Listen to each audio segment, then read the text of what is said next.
Chapter 95. Almost all the warriors and mages in the city of Memphis were gathered in the square. The security was tight, but the warriors' main duty was to maintain order. No one would have thought that there would be an assassin. There were simply too many people in the square, and it was impossible to prevent people with bad intentions from sneaking in.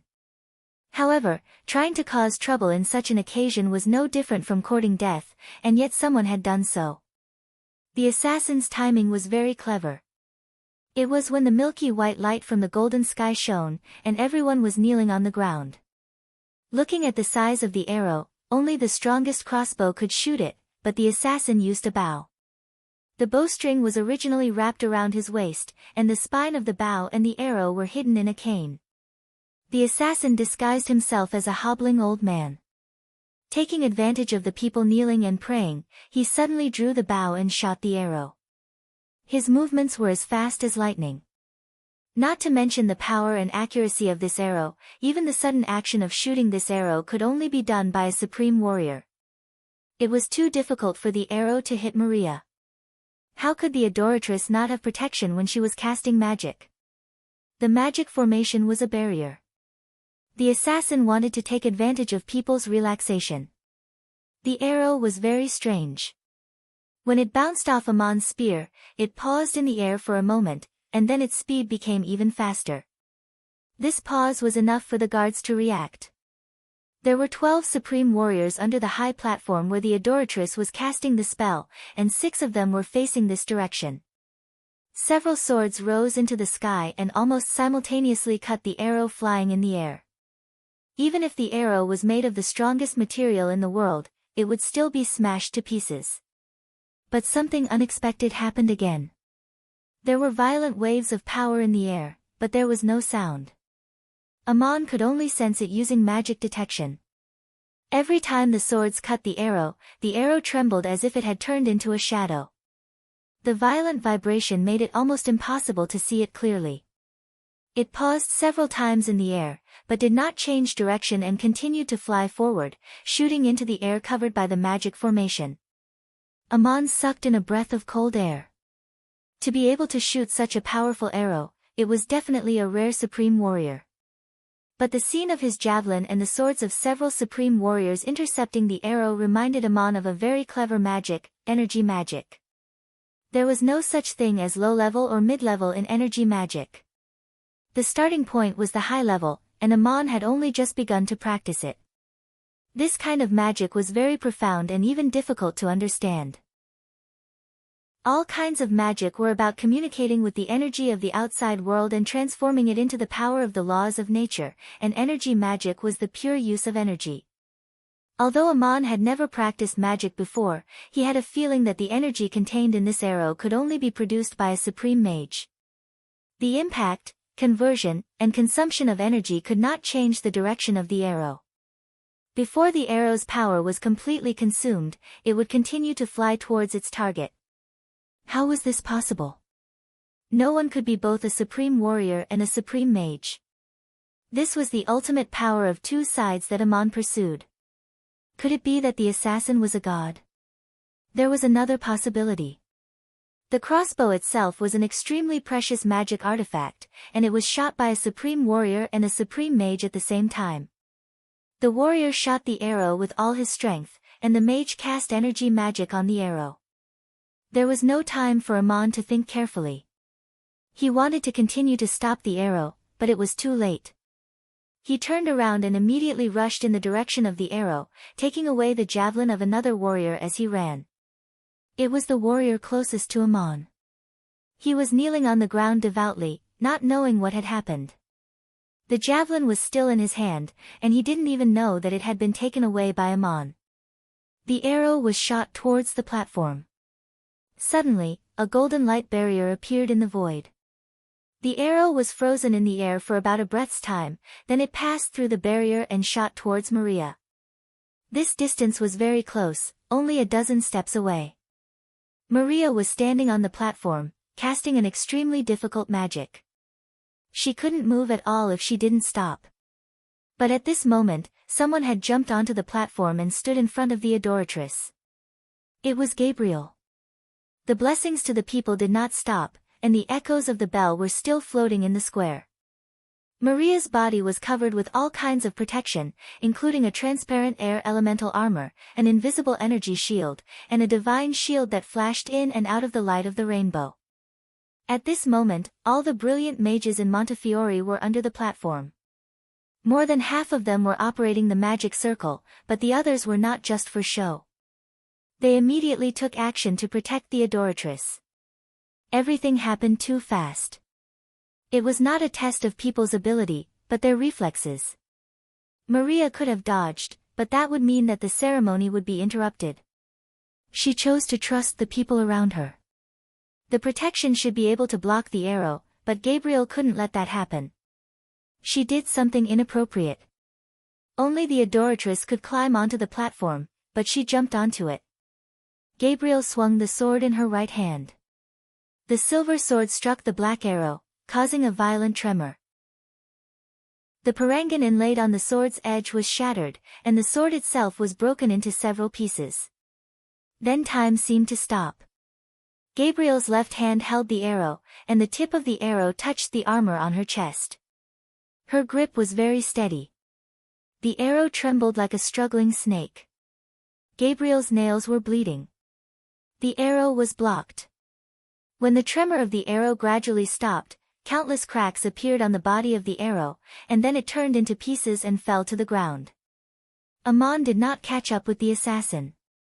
After shooting the arrow, the assassin had already jumped high and flew to the edge of the square.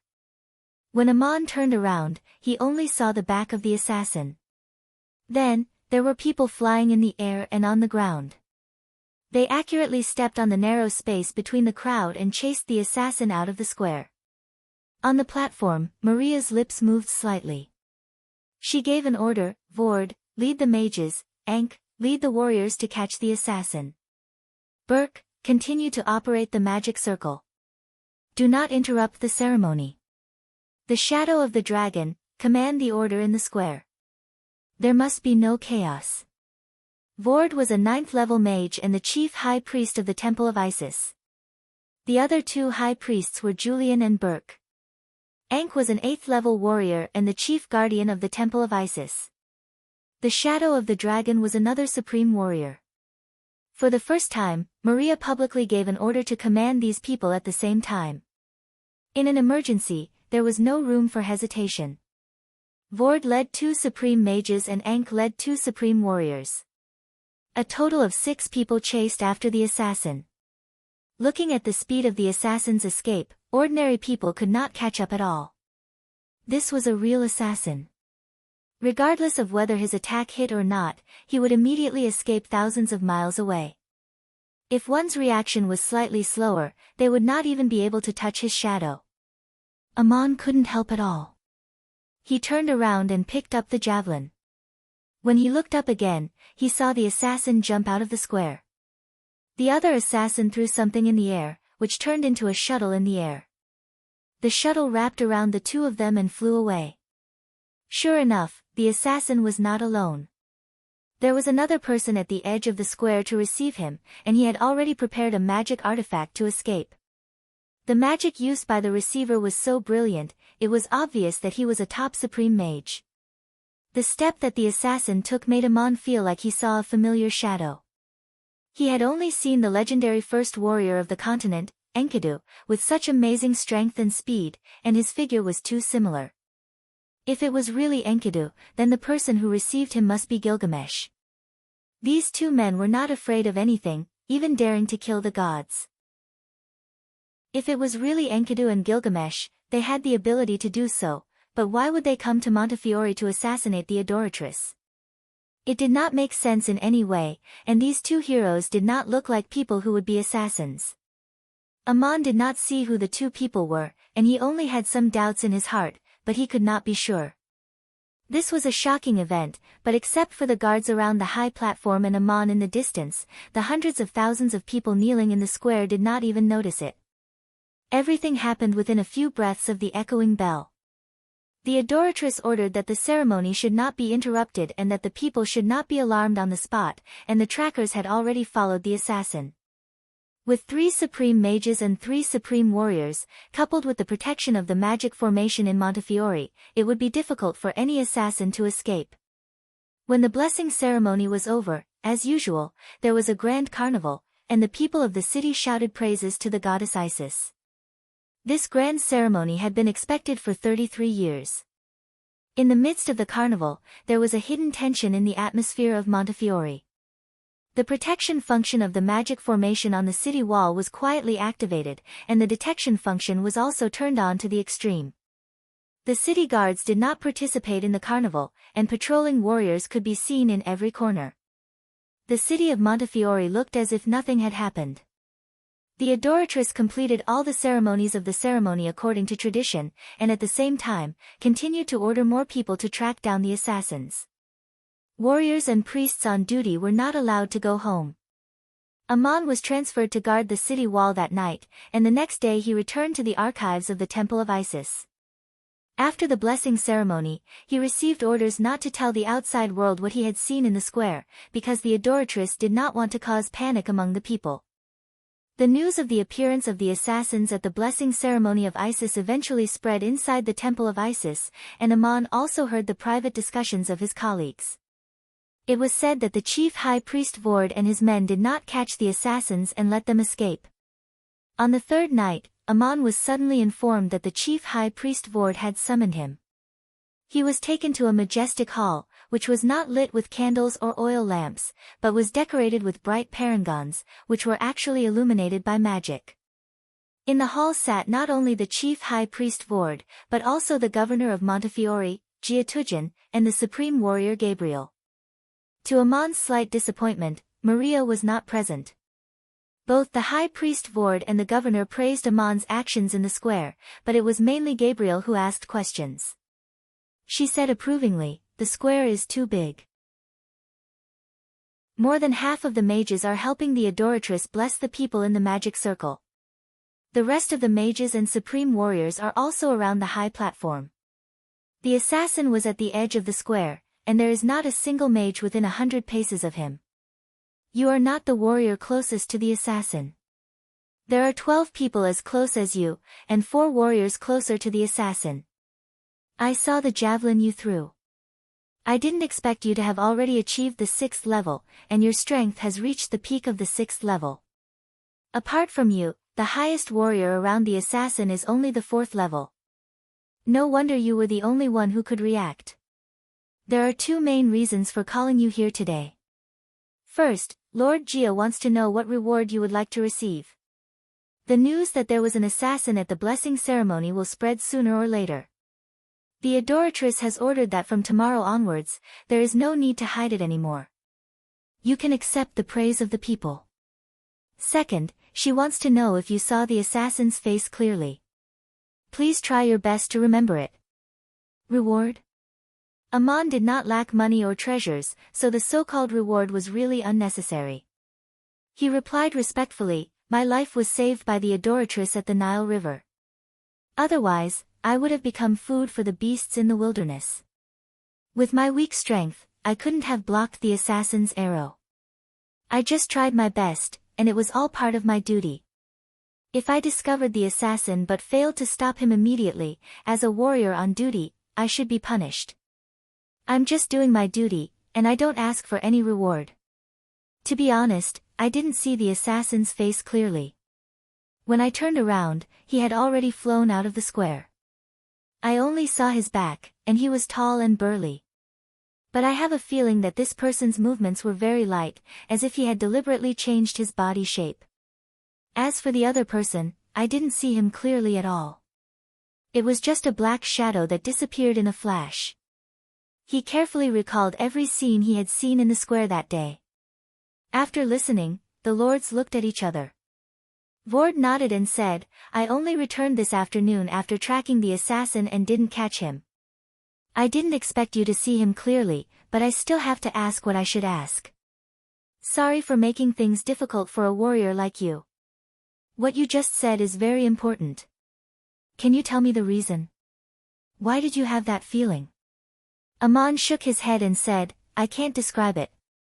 I've been thinking about the scene for the past few days, and I just feel that the assassin's figure doesn't match his posture.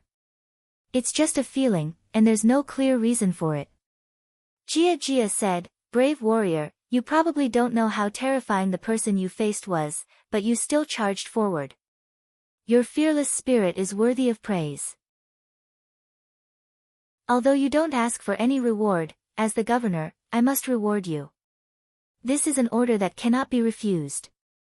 May I ask if you have anything else to say? Amon raised his head and said, since that's the case, I thank the governor. Actually, I just want to ask if the Saintess is doing well. Gabriel said, of course the Saintess is safe and sound. She has a lot of things to deal with these few days. Amon, you can leave first. The Saintess will summon you when she's free. The governor of Montefiore rewarded him with a large sum of money, as well as a set of warriors' armor and weapons. Naturally, they were all top-notch items, but they were nothing compared to Amon's personal collection. Amon was now a 6th-level warrior, and his achievements weren't low at all. From the second day onwards, the 6th-level warrior Amon was promoted to the captain of the Temple of Isis's archives. His monthly salary rose from 5 gold coins to 15 gold coins, and he was given a residence with his own courtyard. His colleagues were extremely envious and congratulated him. Amon didn't care about these things, but he was looking forward to Gabriel's words that the Saintess would summon him when she's free. He really wanted to see Maria. For the past 6 months, he hadn't had the chance to see her face clearly. On the same night that Amon and Vord were talking, in the distant kingdom of Assur, in the royal palace of Nineveh, 2 people were having a secret conversation. The one sitting in the middle was the king of Assur, Sinek, and beside him was the prime minister of Assur, Lord Alpha. The prime minister was in his 60s, and he was obviously a little chubby. His body leaned forward, and his belly tightened the clothes around his waist. He said worriedly, Your Majesty, it's been 3 days since the Queen and the Imperial Advisor tried to assassinate the Saintess in Montefiore, but there hasn't been any news from them. The king of Assur, Sinek, was less than 40 years old. He was well built, and his eyes were deep. His nose was a little curved, and his appearance was very dignified. He smiled faintly and said, I know very well how capable Queen Samir is. No one would think that someone would try to assassinate her. It's not a problem for her to escape after the attack. With the help of the Imperial Advisor, Faust, it's even more foolproof. Montefiore is tens of thousands of miles away from here. It's normal for no news to reach us in just 3 days. We just have to wait. Prime Minister Alpha continued, Your Majesty, if you have such thoughts again, you must think twice before you act. You actually sent 2 people who are so important to the kingdom to risk their lives. I never thought that you would order Her Majesty the Queen to be assassins. Sinek smiled again, actually, this is the idea of the Imperial Advisor, Faust. He volunteered to do this, and I gave the order in the name of the king. That's why the Queen acted personally. The Imperial Advisor is a man of great foresight. Whether or not the assassination of the Saintess succeeds, the 3 kingdoms will definitely be in chaos for a while, which is most beneficial to Assur. Alpha was a little puzzled, 3 kingdoms? Are you talking about Igut, Hittite, and Babylon, Your Majesty? Sinek smiled proudly, that's right. Assassinating the Saintess during the blessing ceremony is tantamount to declaring war on the empire of Igut. The pharaohs of Igut, Lazith II, is a proud and ambitious man. How could he give up such a great opportunity to start a war? Alpha asked, who will he declare war on? Sinek slapped the armrest of his chair, of course not. The one who is in conflict with Igut is Hittite, which is gradually breaking away from its fate of submitting to the empire of Igut. Alpha, then why does it involve Baron? The king blinked, they won't be able to catch the assassins. Think about it, Prime Minister. Who on the continent would have the ability to escape after assassinating the Saintess? And who would have the guts to do so?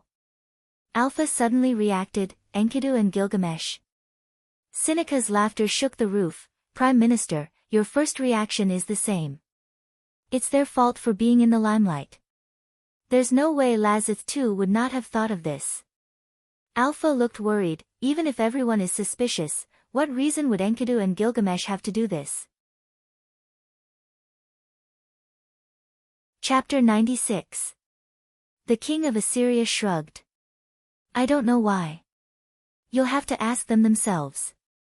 Even the most arrogant person on the continent would not be able to tolerate such suspicion and questioning. Although Queen Samir did not disguise herself as Enkidu, she disguised herself as Enkidu. Her bow and arrows are made of snake tendons and fangs. Everyone on the continent knows that Enkidu and Gilgamesh killed Humbaba and obtained the tendons and fangs. The supreme mages of Montefiore will definitely recognize these weapons. Alpha said with lingering fear, it's not a good idea to offend these two people. We must keep this a secret. It's just two people, I'm not afraid of them. Even if the kingdom of Babylon wants to declare war on me, I'd still like to try my luck. But you're right, this is a top secret of the kingdom. Only you and I can know about it, and we can't reveal it to anyone. Cynic snorted coldly, they're just two people. The Prime Minister wiped his forehead and whispered, Your Majesty, I still think that your decision is too risky. Next time something as important as this happens, can you inform me in advance so that I can plan it properly? The king waved his hand and said, Alpha, it's not that I don't trust you. You are the most loyal minister in the Assyrian kingdom. But the assassination of the adoratress in Montefiore must not be leaked. If they are prepared, the queen and the grand tutor will not be able to escape. So, I didn't tell anyone. Alpha sighed softly. Your Majesty's decision may be right. You summoned me for a secret meeting at night. What can I do for you and for the kingdom? The king of Sennac also sighed. Prime Minister, you have many things to do. Reorganize the army and prepare to cross the plateau at any time. Build a new city on the fertile land and expand the kingdom's territory. I have a burning ambition, but the Saya Plateau has not only protected our land, but it has also imprisoned my ambition. My kingdom's land is barren and its borders are narrow. Although our warriors are brave and skilled in battle, they have always been trapped outside the highlands. To the west of the Euphrates River, 1,000 miles of fertile land will appear. It is the perfect opportunity for me to expand my territory and build my legacy. I want to be a king who will be revered by my subjects for generations to come. But the other three countries will not give up. Only by provoking them will the Assyrian army have the chance to cross the plateau and occupy it first. While they were talking, someone outside the palace announced loudly, Her Majesty the Queen has returned. The imperial tutor requests an audience. Before he could finish his sentence, a woman walked in. She was wearing tight clothes, and her long black hair was tied up. She did not wear any jewelry. It was Queen Samir of the Assyrian kingdom. If Aman were here, he would be shocked, because she was the assassin who tried to assassinate Maria in Montefiore. He never thought it would be a woman. Samir's figure was petite, and the tight-fitting outfit accentuated her curves even more. Such a delicate body seemed to contain a dynamic tension, as if it was the perfect combination of a gentle body and a resolute temperament. Her facial features were soft, and her eyes were dark brown, giving her a mysterious charm. King Cynic stood up from his seat and welcomed her with open arms. My dear queen, you are back so soon. Did everything go well? Samir gave her husband a hug, then took a step back and nodded. The assassination of the adoratress did not succeed, but it doesn't matter. Your Majesty's plan should be successful. It's just that the adoratress' calmness is beyond my imagination. She may be the youngest supreme mage on the continent today. Then she turned to Alpha and nodded, so the Prime Minister is here as well. I think the king must have something to discuss with you. I'm tired, I'm going to rest now.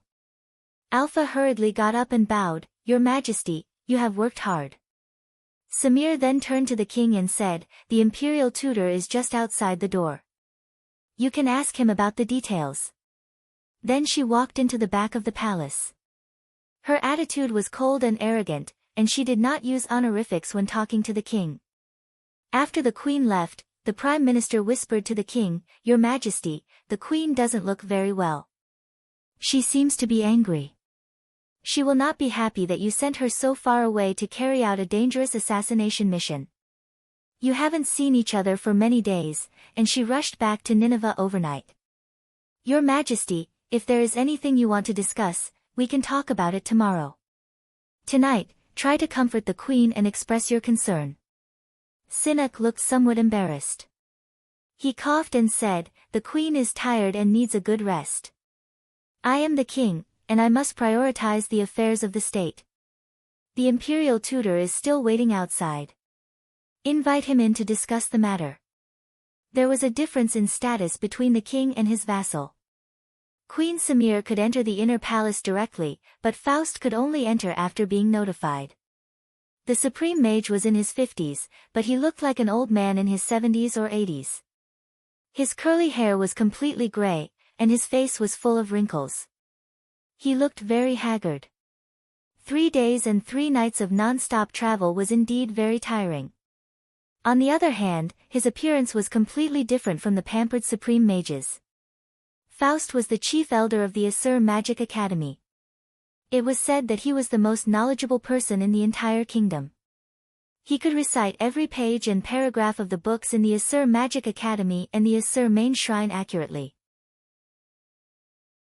His thirst for knowledge exceeded that of everyone else in the kingdom, and his greatest hobby was to collect all kinds of ancient books. Any precious book that he had never read before would be read over and over again in his hands before he could put it down. Faust himself once said, "Knowledge is the pursuit.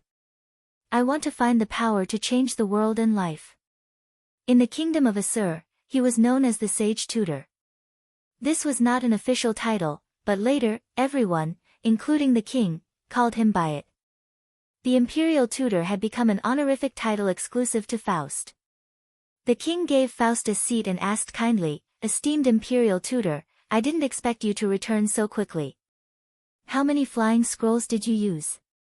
There's no need to travel so hard. It's fine as long as you come back safely." Faust smiled bitterly. Her Majesty just wanted to return to the capital as soon as possible. Although I drove the shadow shuttle, I still used all the flying scrolls. Alpha was surprised, all of them. Then you have been flying for 3 days and 3 nights without stopping. No wonder you came back so quickly, and you look so tired. Faust replied, "This little bit of tiredness is nothing if I can make a contribution to the kingdom. The plan was presented to Her Majesty by me, so of course it should be done by me. The assassination of the adoratress was not successful, but our goal should have been achieved. We should now get ready, and when the conflict starts, we can move quietly." King Sinak said, "I was just discussing this matter with the Prime Minister. We have to cross the plateau and prepare to build a city.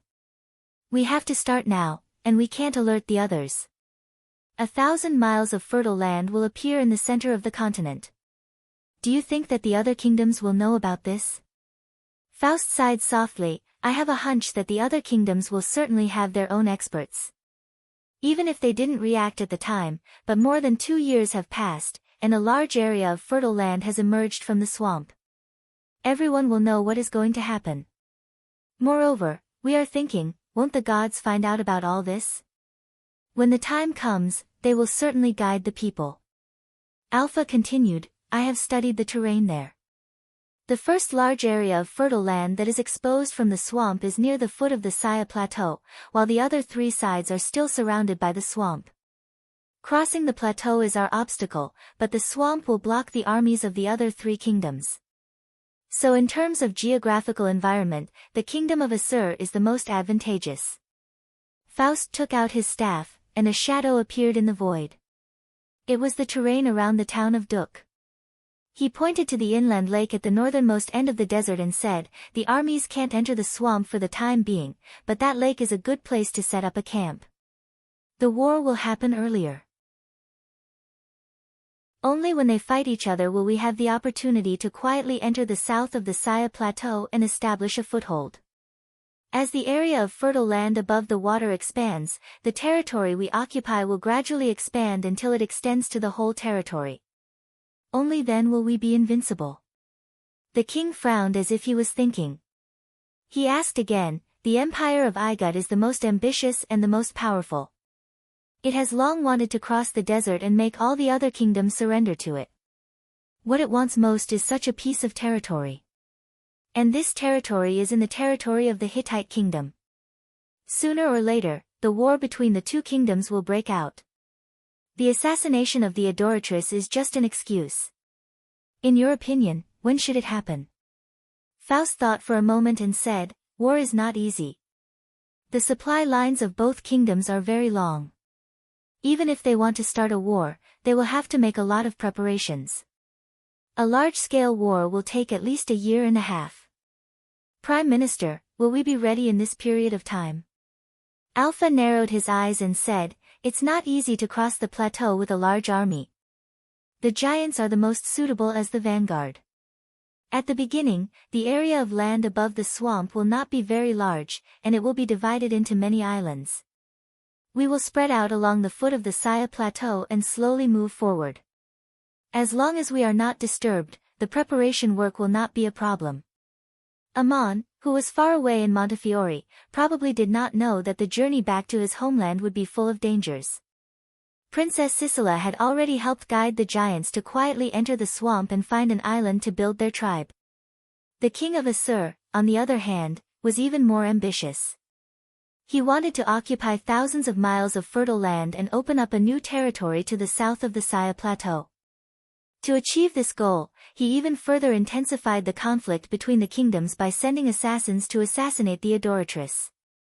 Amon lived a peaceful life during this period. He was now the captain of the guards, in charge of dozens of warriors and 2 slaves who took care of his daily life. Amon was not used to having slaves work by his side. Usually, he only asked them to clean the yard, and if he needed anything, he would give them money to buy it. This made life a lot more convenient. The guards had routine drills. In terms of fighting skills, Amon was not inferior to anyone. However, the cooperation between warriors, the coordination between warriors and mages, the use of various weapons, and the use of various equipment in different situations were all subjects of study. Amon had learned a lot. The captain of the guard seemed to be serious, but in comparison, he was the most easygoing person. When he was happy, he was like a child. As the captain of the guards, he had more opportunities to read the books in hieroglyphs alone, which happened to be a good time for him to practice supreme magic. In the temple of Isis, it was not convenient for him to show off his magic, so he could only practice the power of various magic in secret. However, some magic needed to be performed to verify the results of his practice, so sometimes Amon would go out of the temple and spend the night outside. People thought that the captain of the guards was relaxing, but in fact, he was looking for a secluded place to verify the effects of the supreme magic. This made Amon feel inconvenient, so he began to think about buying a mansion in Montefiore. At the very least, he needed a place to put Schrödinger. After coming to Igut, the cat did not live with Amon in the temple of Isis. The main goddess of the temple of Isis was Isis, but almost all the gods of the Igut pantheon were also worshipped in the various side temples, including Batet, the servant of Osiris. The statue of Batet was very unique. On the body of a slender girl was the head of a cat, and with long hair, it looked like a lion. Because the goddess Batet was the image of a cat, cats were worshipped and loved in the Igut. There was also a more practical and traditional reason why cats were loved by people. A long time ago, the Igut was often infested with rats. After some people introduced domesticated cats, they became good helpers in guarding the granaries. Every year, they saved a lot of food for the people of the Igut, so of course they were grateful. There were many cats living around the temple of Isis, neither wild cats nor domestic cats. They lay lazily under the wall or in the square all day long, basking in the sun. People passing by liked to feed cats, and the priests in the temple would also put cat food at a fixed place every day, symbolizing the sacrifice to the people of Batet. When Amon first entered the temple of Isis, Schrödinger jumped out of his leather bag and slipped away, then mixed into the various cats in the square, and it was too late to chase him. Schrödinger was very familiar with the place, and it felt like home. It was no wonder that it was stolen by Belle from Montefiore, and its request to Amon was to take me back to Igut. Amon never knew what Schrödinger was thinking or what it wanted to do. It was the cat that guided him, and he could not control where Schrödinger wanted to go. Living in the temple of Isis and not being able to see the cat, it was inevitable that he would feel strange. After all, in the loneliest time of his life, there was a scary cat that accompanied and helped him through the difficult times. Whether Schrödinger wanted to use him or had other purposes, Amon was grateful. It was not that Amon could not see Schrödinger. Every time he went out alone, outside the temple, a cat would suddenly jump out and rub against his leg, and when he looked closely, he would see that it was Schrödinger. Amon would look for a secluded place to practice magic, and Schrödinger would follow him to watch, squatting there with its chin in one paw and tilting its head, looking very interested. Every time he saw Schrödinger, Amon would buy the best wine. Later, he developed a habit of simply buying good wine and carrying it with him. Seeing that the captain liked good wine, his subordinates often gave him some. Amon did not know where Schrödinger usually hung out, but after returning to Igut, the cat grew more and more beautiful and energetic. Its body was slim and vigorous, and the color of its fur had become smooth and bright. When it jumped and ran, it was very agile. In the open areas of the wild, Amon had to use all his strength to keep up. Obviously, it had completely recovered its vitality. If it were not for the pattern, Amon could hardly recognize the cat, but there was one obvious characteristic of Schrödinger, and that was that it could not be detected by detection magic. Schrödinger was still very arrogant, and the way it looked at Amon was like a high and mighty king looking at his people, but its attitude was much closer. Every time it saw Amon, it was obviously happy, otherwise it would not jump out and rub against his leg, which was unimaginable in the past. In addition to looking for opportunities to go out from time to time and meet with Schrödinger, Amon was also waiting for Maria to summon him. But the adoratress was very busy during this time. It was said that she had left for the capital of Igut to discuss important matters with His Majesty Pharaoh, which may have something to do with the last assassination. A month later, the adoratress returned to Montefiore, and the first person who came to see Amon was Gabriel. Gabriel called Amon alone to a warrior's hall, which was the place where the supreme warrior usually handled his official duties. The reliefs on the left and right walls were the images of the supreme warriors of the past, depicting various battle scenes. Gabriel invited him to sit down and said, "Amon, the adoratress has already instructed me to give you pointers on body arts when I have time, but I have been too busy for some time, and only today did I have time to look for you."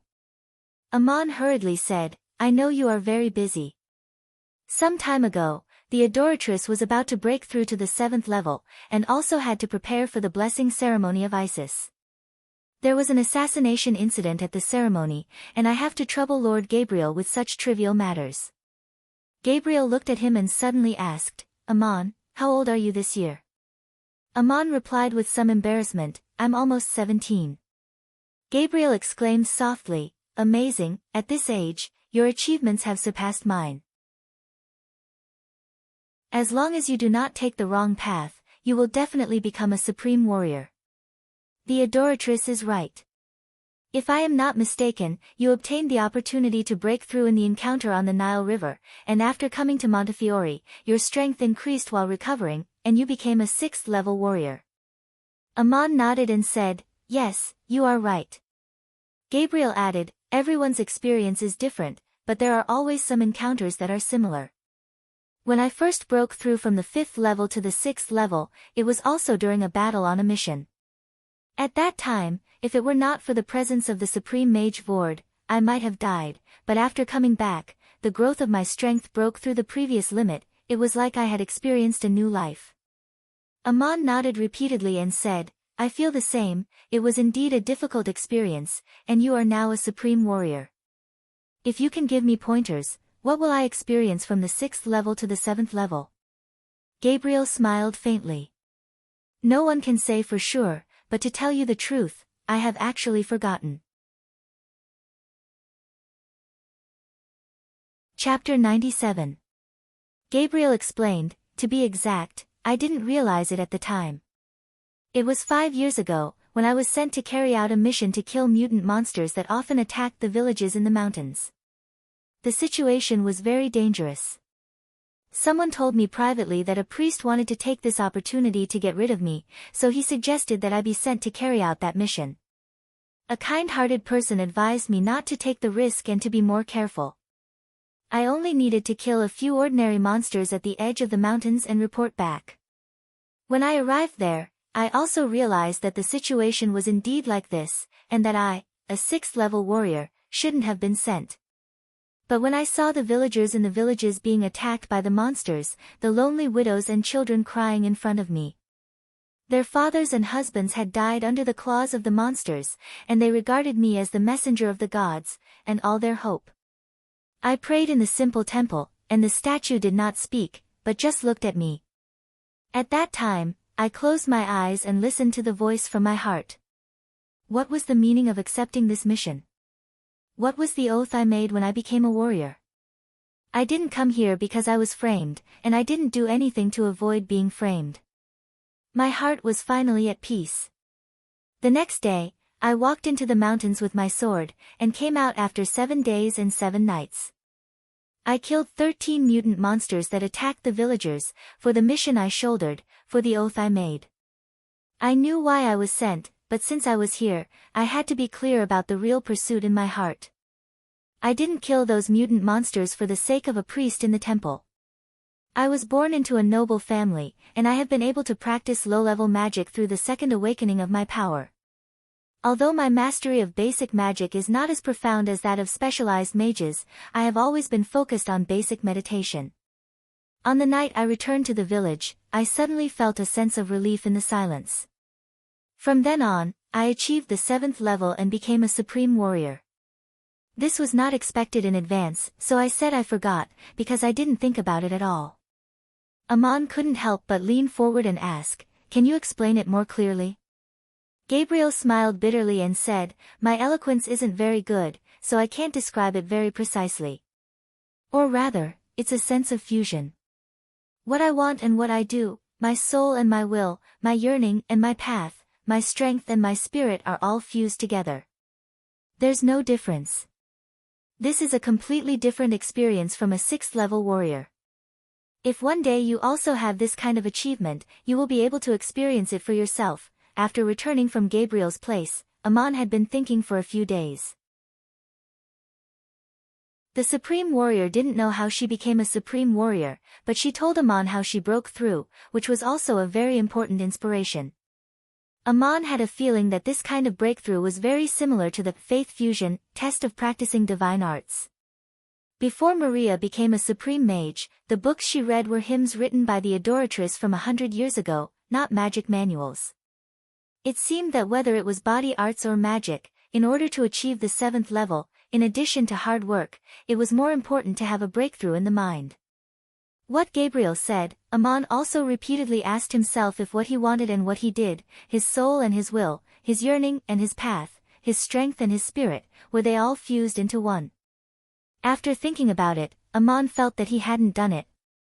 It wasn't that he didn't want to, but that his experience and skills hadn't reached that level. It was like drawing a picture.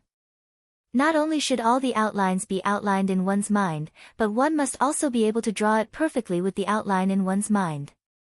Since Gabriel said that he had forgotten, Amon didn't deliberately think about it.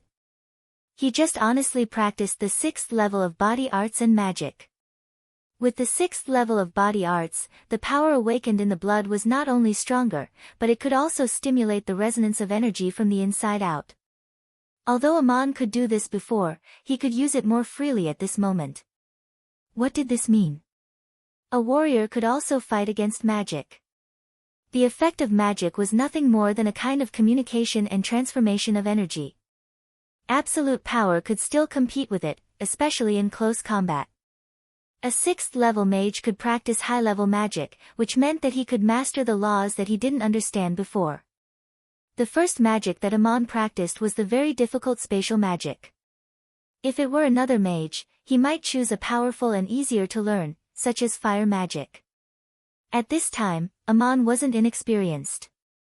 He had read enough books and knew how to learn it more easily, but he still chose the one that he wanted to learn the most. If the 4 special parangons and the god's tear were embedded in the iron branch staff, it might be comparable to the staff of the adoratress. But Amon didn't. He didn't want to use the god's tear in Montefiore in case something unexpected happened. That bone was the best staff he had at the moment, but there was one inconvenience: it was too heavy. Only by mastering high-level spatial magic could he solve this problem. For a mage, it was too convenient to have a spatial artifact that could be used freely. Without the bone, Amon would have died many times. Crazy Ol probably didn't expect that Amon would get Osiris' rib, but he prepared a spatial artifact for Amon in advance, the refined Ventuculum. The Ventuculum itself was worth 300 parangons, which was already a treasure in the world. After being refined into a spatial artifact by the continent's top artificer, it was hard to measure its value, because it was almost impossible for a mage to sell it. It took Amon 3 months to master the basics of advanced spatial magic, and he finally managed to open the magical space in the Ventuculum. He was still only a 6th-level mage and couldn't make full use of the artifact. He could only store or take things. The space a spatial artifact could use was also related to the user's magic. The higher the level, the more space it could use, but the artifact itself had its limits. Amon still couldn't open the space in the Ventuculum to the limit, but it was enough for him to store all his belongings. Only now did he realize that there were differences in the levels of spatial artifacts. The Ventuculum left by Crazy Ol was of a higher level than the one left by Nero. If it was that ring, only a supreme mage could open it. Of course, the bone was of a higher level. Amon opened it when he achieved the 3rd level. There was another rule in spatial artifacts. An artifact that opened a space could not be put into another spatial artifact. For example, if Amon opened the space in the Ventuculum to store something, he couldn't put the parangon into Nero's space ring, and vice versa, because the space couldn't be extended infinitely. But then Amon discovered another amazing thing. The bone was not restricted by this rule. He could still put the Ventuculum into the bone after he had stored something. Looking through precious books in the archives of the highest standards, Amon realized that this was not an ordinary magic artifact. It was called a sacred artifact or a divine artifact. A divine artifact could change according to a supreme mage's magical power. In other words, if it was a spatial artifact, the space it could expand could theoretically be infinite, but in fact, the space it could expand was limited by the magical power of the user. Back then, Amon had expanded the bone into an invisible ship, which was the smallest form that this spatial artifact could expand into. But now, the space that Amon had expanded the bone was still so large. It seemed that if he wanted to stimulate more changes in this artifact, his ability was still not enough. When Amon mastered supreme spatial magic, he no longer felt heavy when he picked up the bone or the Ventuculum. This could be described as a kind of putting down. In the past, it was equivalent to him carrying a heavy object, but when he used supreme spatial magic, it was like putting the heavy object on the ground. The weight was still there, but it was borne by the earth. This description might not be accurate, because it was another space opened up by magic. Amon had an inexplicable thought.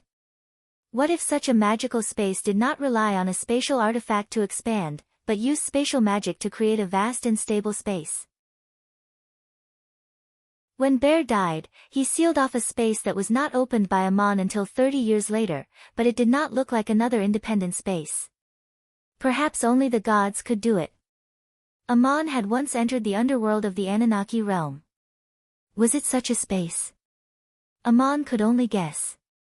It was too early to confirm this question. At noon on the 2nd day after Amon mastered the first supreme magic, a subordinate reported that someone was looking for him outside the temple.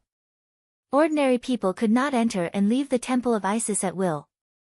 Fortunately, Amon was now the captain of the guards and had some status, so someone would report to him. Amon walked out of a small door on the west side of the temple complex and was surprised to see Madanzo. This warrior of the capital of Babylon had now regained his noble status. Although he was dressed like an ordinary civilian, it could not hide his youthful spirit. He looked handsome and hearty. When he saw Amon, he was elated. Before Madanzo could speak, Amon quickly walked up and pulled him away from the temple. Turning into a remote alley, he asked in a low voice, "Didn't we agree to meet at Link's tribe? How did you come to Montefiore, and how did you find me?" Madanzo grabbed his arm and said, "My God, your deeds have spread to Babylon, and I came to see you after hearing about it.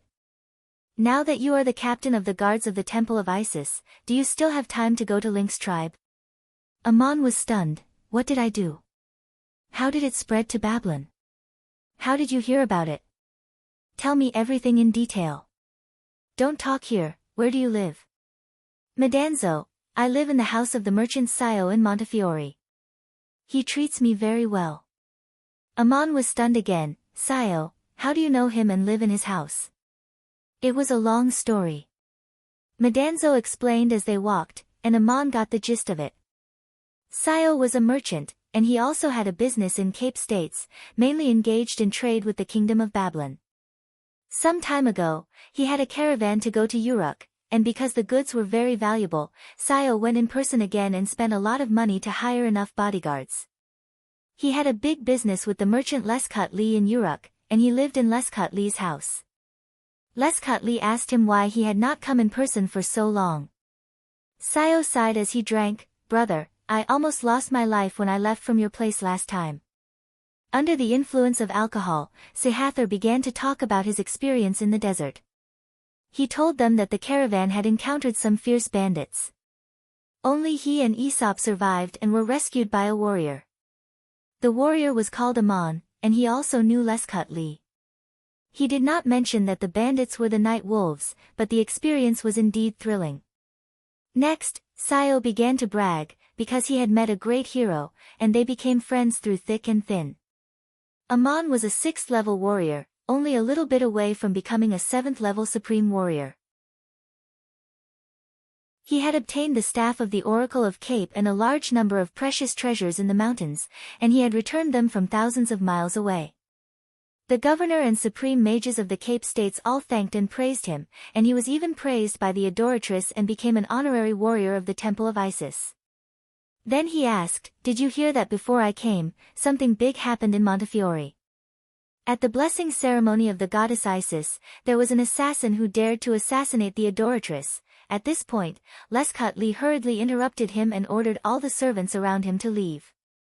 He lowered his voice and said, "Brother Sayo, the assassination of the Adoratress is a taboo topic in Uruk. If you drink too much outside, don't talk about it, or you'll be beaten up without even knowing what happened." Sayo was startled and asked in confusion, "What does this have to do with Uruk?" Lescott Lee sighed and said, "This matter has already spread, haven't you heard the discussions? Many people speculate that the only people on the continent who have the ability and courage to do so are our governor, Gilgamesh, and his brother, Lord Enkidu. These two lords are indomitable heroes, respected by the people here. How can they stand such unwarranted suspicion? Even the people of Uruk feel that it is an insult." Sayo let out a long breath and said, "I see. Thank you for the reminder, I won't dare to talk about it here." Lescott Lee continued to ask, "It's fine to talk to me here alone, but how did this matter involve Amon?" Sayo's expression became proud again. "It was my friend Amon who first discovered the assassin and rushed to fight with the assassin, stopping the assassination. Later, he was rewarded by the governor of Montefiore and the chief high priest of the temple and promoted to the captain of the guards." Lescott Lee asked in disbelief, "The captain of the guards of the entire Temple of Isis? There are more than a dozen supreme warriors in the Temple of Isis. It was Amon who stopped the assassination. Didn't several supreme mages and supreme warriors fail to catch the assassin? How can Amon be so capable?" Sayo explained reluctantly, "Of course not the captain of the guards of the entire Temple of Isis. That is the position of Lord Ankh. Amon is the captain of the guards of the archives, which is already very honorable. Of course, the assassination was not stopped by Amon alone, but he was the first to stop the assassin. He is my savior and good friend. His glory is also my glory. I don't know how many people envy me." Amon was not only the savior of Sayo, but also the savior of Lescott Lee. As far as Lescott Lee knew, Amon was a sorcerer. How could he become an honorable warrior of the temple in Montefiore? This young man's experience was really legendary. But Lescott Lee's character was much more stable than Sayo's. He did not tell Sayo about his encounter on the Babylon River, nor could he tell Sayo that Amon was a sorcerer. He just listened to him boast while drinking. As the two were talking, a servant outside the door reported that the master's benefactor had sent someone to return the carriage. Lescott Lee was taken aback. He was just talking about Amon when Amon actually sent someone to return the carriage. Although Amon had already said that he would return the carriage, the merchant did not expect Amon to keep his word. He hurriedly went out to greet the person who came, but it turned out to be Madanzo. Madanzo was already a noble warrior of the capital. He came in high spirits, so Lescott Lee naturally had to receive him respectfully. When Madanzo returned to Babylon City with Princess Sisela, he regained his noble status. Princess Sisela told him that it would not be easy to regain his title and fief. Since he was familiar with the caveman tribe in the mountains, he might as well complete a task. God Marduk would protect him. Fortunately, Amon had reminded Madanzo before he left. He accepted the task, but did not promise anything. He only said that he would give it a try and left the capital for the west. He planned to cross the Babylon River at the city of Kish and once again passed by the town of Arcade. Mayor Tich Zhou had been promoted to the deputy chief of the finance department of the city, but there were still many old friends who had rescued Princess Sisela with him. Madanzo was warmly welcomed. He stayed in the same inn and found that the carriage was still there, which meant that Amon had not returned. Before Amon left, he had asked Madanzo to leave the carriage in the inn and leave a sum of money for the innkeeper, stating that the carriage and horses were borrowed by Lescott Lee and had to be returned. Madanzo knew Amon's temper very well. He would always keep his promise. It seemed that something had delayed him. Anyway, it was still early to meet Amon, so he might as well help him settle the matter. He told the innkeeper and drove the carriage to the city of Uruk, where he found Lescott Lee's house.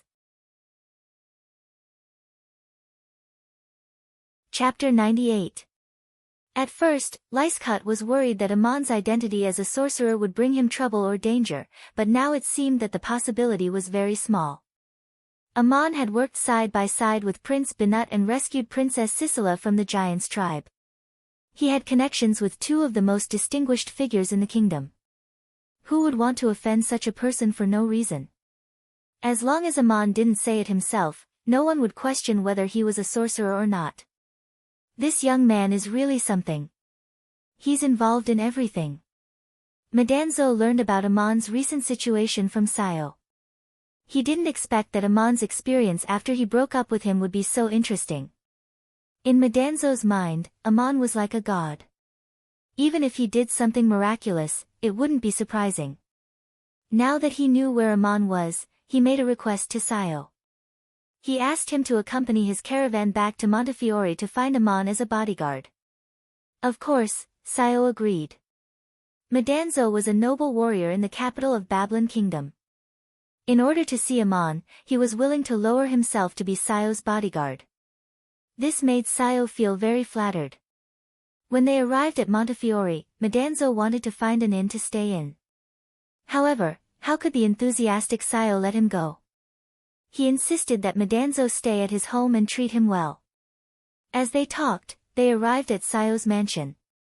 Hearing the news, Sayo hurried to the front hall and bowed, "Lord Amon, it's been a long time. Sayo has been looking forward to your visit." Amon quickly stopped him, "No need to be so polite. I haven't changed much in front of you. Don't call me Lord. I'm not a noble." Sayo said, "You are already the captain of the guards in the temple of Isis. Your status is much more distinguished than that of the common nobles. You haven't come to my house for 3 months. Coincidentally, Lord Madanzo is also here. We must have a few drinks today." Amon couldn't refuse, so he held a banquet at Sayo's residence that very day. During the banquet, Sayo was drunk, and he vented his dissatisfaction over Amon's identity. He held a glass of wine and said, "With your achievements, you should have become a lord long ago. It seems that you are the only one who became the captain of the temple guards as a commoner. I heard that the saintess takes special care of you. Why didn't you make such a request? Aman explained with a bitter smile, I've already received enough rewards for what I've done. As a commoner warrior, I've been promoted to a guard captain of the archives. How could I ask for more? Furthermore, such a request is against the Empire's laws. Sayo muttered drunkenly, the laws of the Empire are really strict. No matter how much money you have, it's difficult to become a noble. The noble status of the Empire of Igut could only be obtained in two ways. One was hereditary, and the other was a special gift. The second way was very difficult. One had to make great contributions to the empire, be specially recommended by the nobles above the castellan of the city-state, and be approved by the decree of the pharaoh. This kind of contribution was mainly military exploits or merits praised by the people. Aman had only thrown a spear at the ceremony. He was loyal to his duty, but he hadn't reached that level yet. If someone could become a supreme warrior, it wouldn't be difficult to obtain the status of a noble. But the hope of a commoner becoming a supreme warrior by learning body arts was too slim. Sayo's dissatisfaction was also for himself to hear. He was a very rich businessman, but wealth alone couldn't change his identity as a commoner. He once said that if he could obtain the status of a noble lord, he would even give up half of his property. Unfortunately, he didn't have the chance. Aman and Madanzo listened to Sayo's complaints for the whole night. It wasn't until the night that they had a chance to talk alone. Madanzo was already a 5th-level warrior and mage. He said to Aman with emotion, the determination of faith and the temptation of the devil may be difficult to face. But after I recovered from the pain, my life seemed to have changed. My faith became clearer and I passed the test quickly. Aman, I don't know how to express my gratitude. You are the God who guides me. Aman also said with emotion, faith comes from your heart. I didn't force you to do anything. There are some things that I don't want to be like that. With your character, it's not easy for you to not make a promise to the princess. No wonder you passed the test of the devil's temptation. Of course, I'm not saying that the princess is a devil, nor am I saying that the title of a noble is a devil. You should understand. Now that you have achieved the 5th level, have you ever stopped practicing? Madanzo grinned, Ammonius, you know my ambition and pursuit. I used to want to restore my noble status and the glory of my ancestors. But when I became a noble again, I realized that what I really want is another kind of transcendence, to walk on the path you have pointed out. Except for a few days when I was traveling with you, I have been practicing the power of 2 sides. It has become my life. Aman nodded thoughtfully. The cultivation of the power of 2 sides, it obtains a kind of power, but at the same time, it is also a kind of consciousness that one takes for granted. Forgetting it but possessing it naturally may be the true pursuit. Madanzo, since you have embarked on this path, I hope you will remember this. Madanzo temporarily stayed in the city of Montefiore. Aman gave him a task, to buy a house in the city as a temporary residence. He was also given a document to prove his identity. On it was written the name Allah. Of course, it was convenient to have subordinates. But there were some things that could not be left to the subordinates. Madanzo came at the right time. Aman was rich enough to buy the most suitable place. On the west side of the city, Madanzo bought a large house. It was the manor of a fallen noble. Not only did it have a front yard and a backyard, but there was also a small independent garden. There was even a fountain in the spacious front hall. There was also a small private shrine in the backyard, used for worship and meditation. It seemed that the owner of the manor had been a mage many years ago. Now it had become Aman's house. Madanzo took care of everything. He also hired a group of servants, such as gatekeepers and grooms. Madanzo became the housekeeper. The real Allah rarely showed up. It was said that he was very busy. Aman also brought Schrödinger into the house. Madanzo knew the cat and told everyone to be respectful to Schrödinger. It was the cat that Aman kept. But Schrödinger did not like living here. Most of the time, it was still hanging out with the idle cats outside the temple of Isis. Aman could not find it, so he could only wait for it to jump out. In order to make Schrödinger like it, Aman ordered people to replace the statue of the god in the shrine in the backyard with the Igut cat goddess Batet. Every day, the best wine and fresh and delicious grilled fish were served. Whether Schrödinger came or not, the food was prepared for it. In this way, Schrödinger would come every day and sneak away after eating and drinking. It seemed that he was very satisfied with this arrangement. Maria persuaded Aman to stay in the temple of Isis and become an honorable warrior in public. The main purpose was to protect him. In fact, the temple of Isis did not lack a warrior. Maria also promised that she would not stop him from returning to his hometown. If Aman had something to do, she would send him to Duk to carry out a mission. There were still several months left before the original agreement of 1 year. Madanzo himself had also come to Montefiore, so Aman was not in a hurry.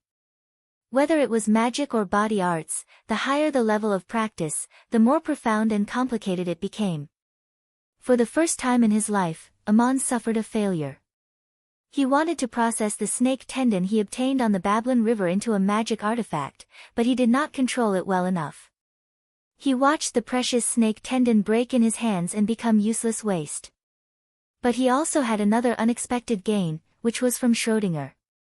It was not surprising that Aman bought a private house in the city. With his status and salary, it would be strange if he did not buy another house in the city. Aman only left the temple when he was not on duty. Once he came to the back of the house and walked into the small shrine dedicated to the goddess Batet. He found Schrödinger drinking and eating meat on the altar. Aman smiled and stood there quietly, not disturbing the cat's good mood. Schrödinger did not look back, but he knew that Aman had come. After eating and drinking, he jumped off the altar, stretched out his paw and waved like a human, and then ran into the yard. When Aman chased after him, Schrödinger was already gone, but he left 2 lines of words on the ground, which were not written in hieroglyphs. It was the first time the cat had written secular words, and Aman was a little surprised. Others would not be able to understand what was written on the ground, but Aman recognized it at a glance. It was the serial number of the archives of the Temple of Isis. It seemed that the cat was in a good mood. After drinking, he pointed Aman to find 2 documents in the archives. What did Schrödinger want to show him? Aman was also very curious. Although he was the guard captain of the archives, he could not read the books in the collection at will. He could only try to arrange for himself to guard the corresponding reading room alone, and only when there was a chance that he could take out the files and read them carefully.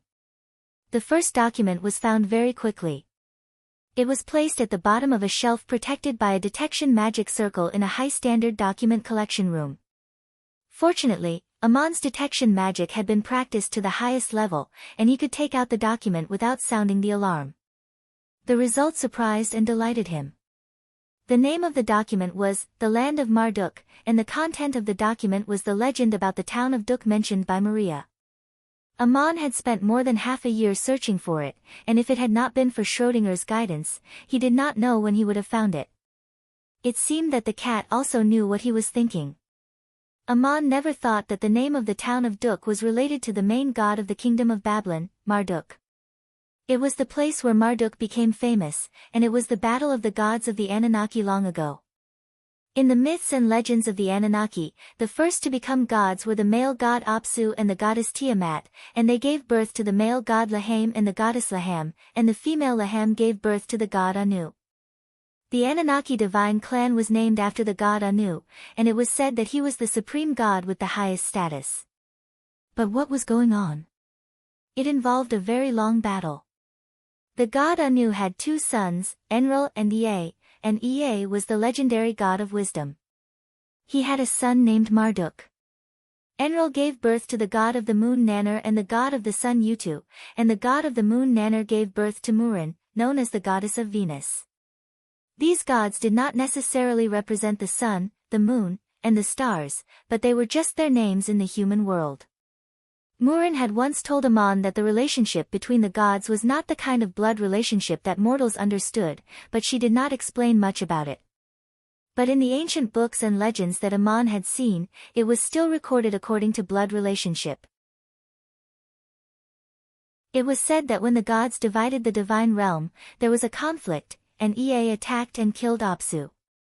In order to retaliate, Tiamat created 9 kinds of monsters, namely the 9-headed snake monster, the swamp snake, the scorpion-tailed dragon, the sea monster, the giant lion, the 3-headed dog, the scorpion, the mermaid, and the wild bull. He also gave his other son, Kingu, the sacred object that represented the supreme god when he founded the divine clan, the Book of Destiny, and asked him to take revenge. The gods were divided into 2 factions, one headed by Tiamat and commanded by Kingu, and the other headed by Enlil and commanded by Marduk. A battle of the gods broke out in the center of the continent, and no one knew how many gods fell at that time. The result was that Marduk won, killing Tiamat and Kingu and seizing the Book of Destiny, so the battlefield was also known as the Land of Marduk. However, there was friction on the side of the victors. As the leader of the gods, Enlil should have obtained the Book of Destiny, but Marduk gave it directly to the god Anu, so that Enlil did not become the supreme god who controlled the Anunnaki divine clan. Anu and Ea had no intention of continuing to participate in the struggle between the gods, and from then on retired to the legendary divine realm of Anunnaki.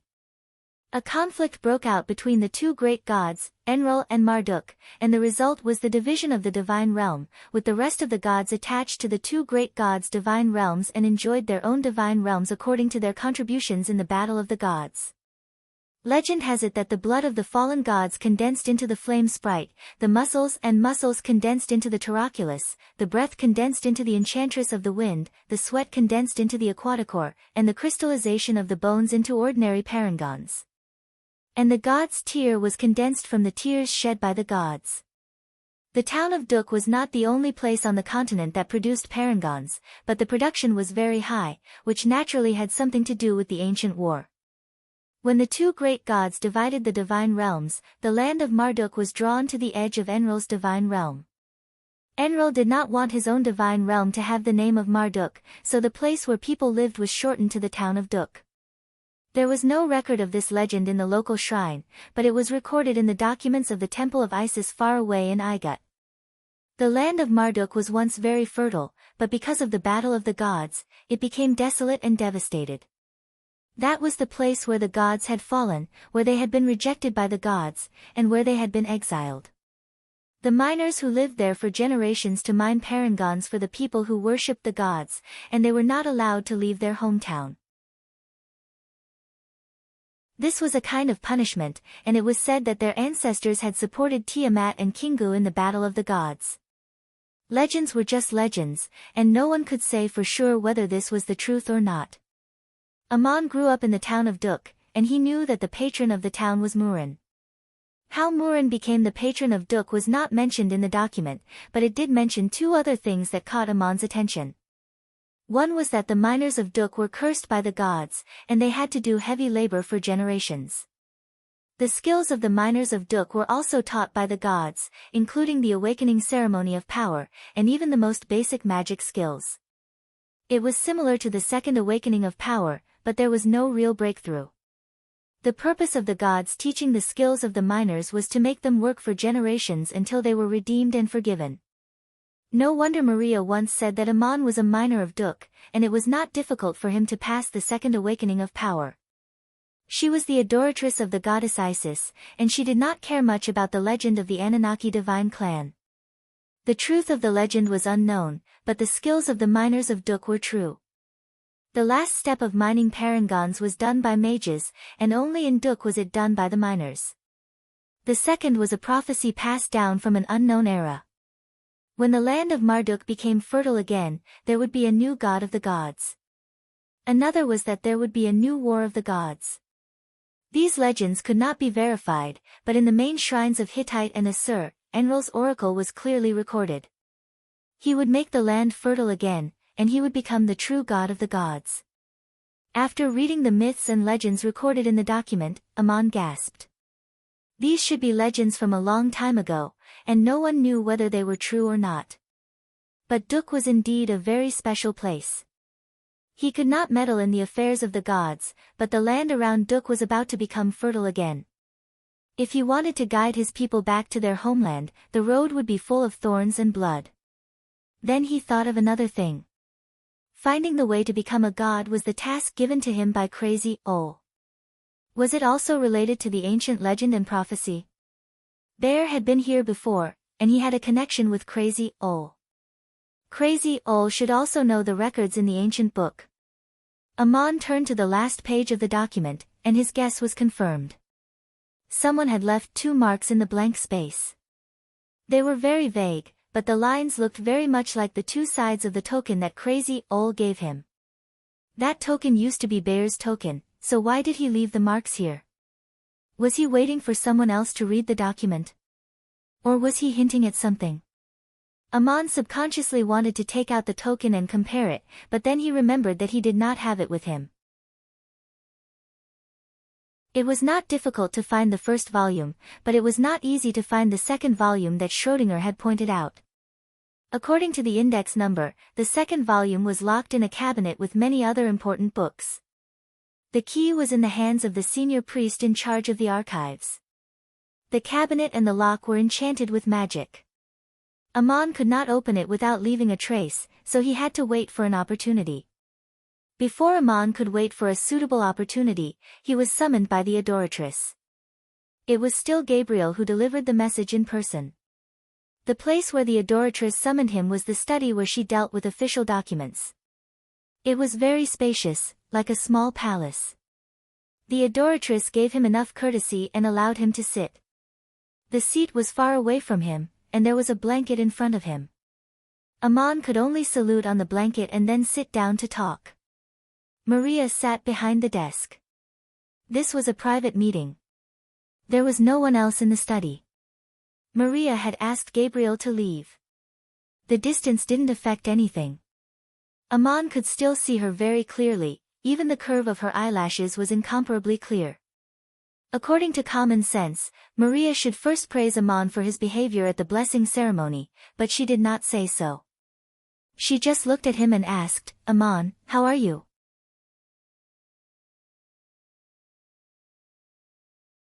Chapter 99. Amon had once asked Maria this question, and Maria had asked him the same question today. The meaning behind it was very complicated. Perhaps only the 2 of them could understand it. It was just a simple greeting. Amon replied, "I'm doing very well. I've never been so free. But I'm also waiting." Maria's eyes were so soft and calm. She looked at him and asked, "What are you waiting for?" Amon looked back at her. His eyes were so natural. "I'm waiting for you to summon me. I'm also waiting to make a request to you. I once said that I would return to Duk and guide my clansmen back to their homeland." Maria nodded gently, "I remember. You said that you have something to do. How much time do you have left?" Amon, "More than 2 months. Maria, a month later, I will send you to carry out a task. You will go deep into Duk surrounded by swamps and investigate the terrain there. You must report every change in detail.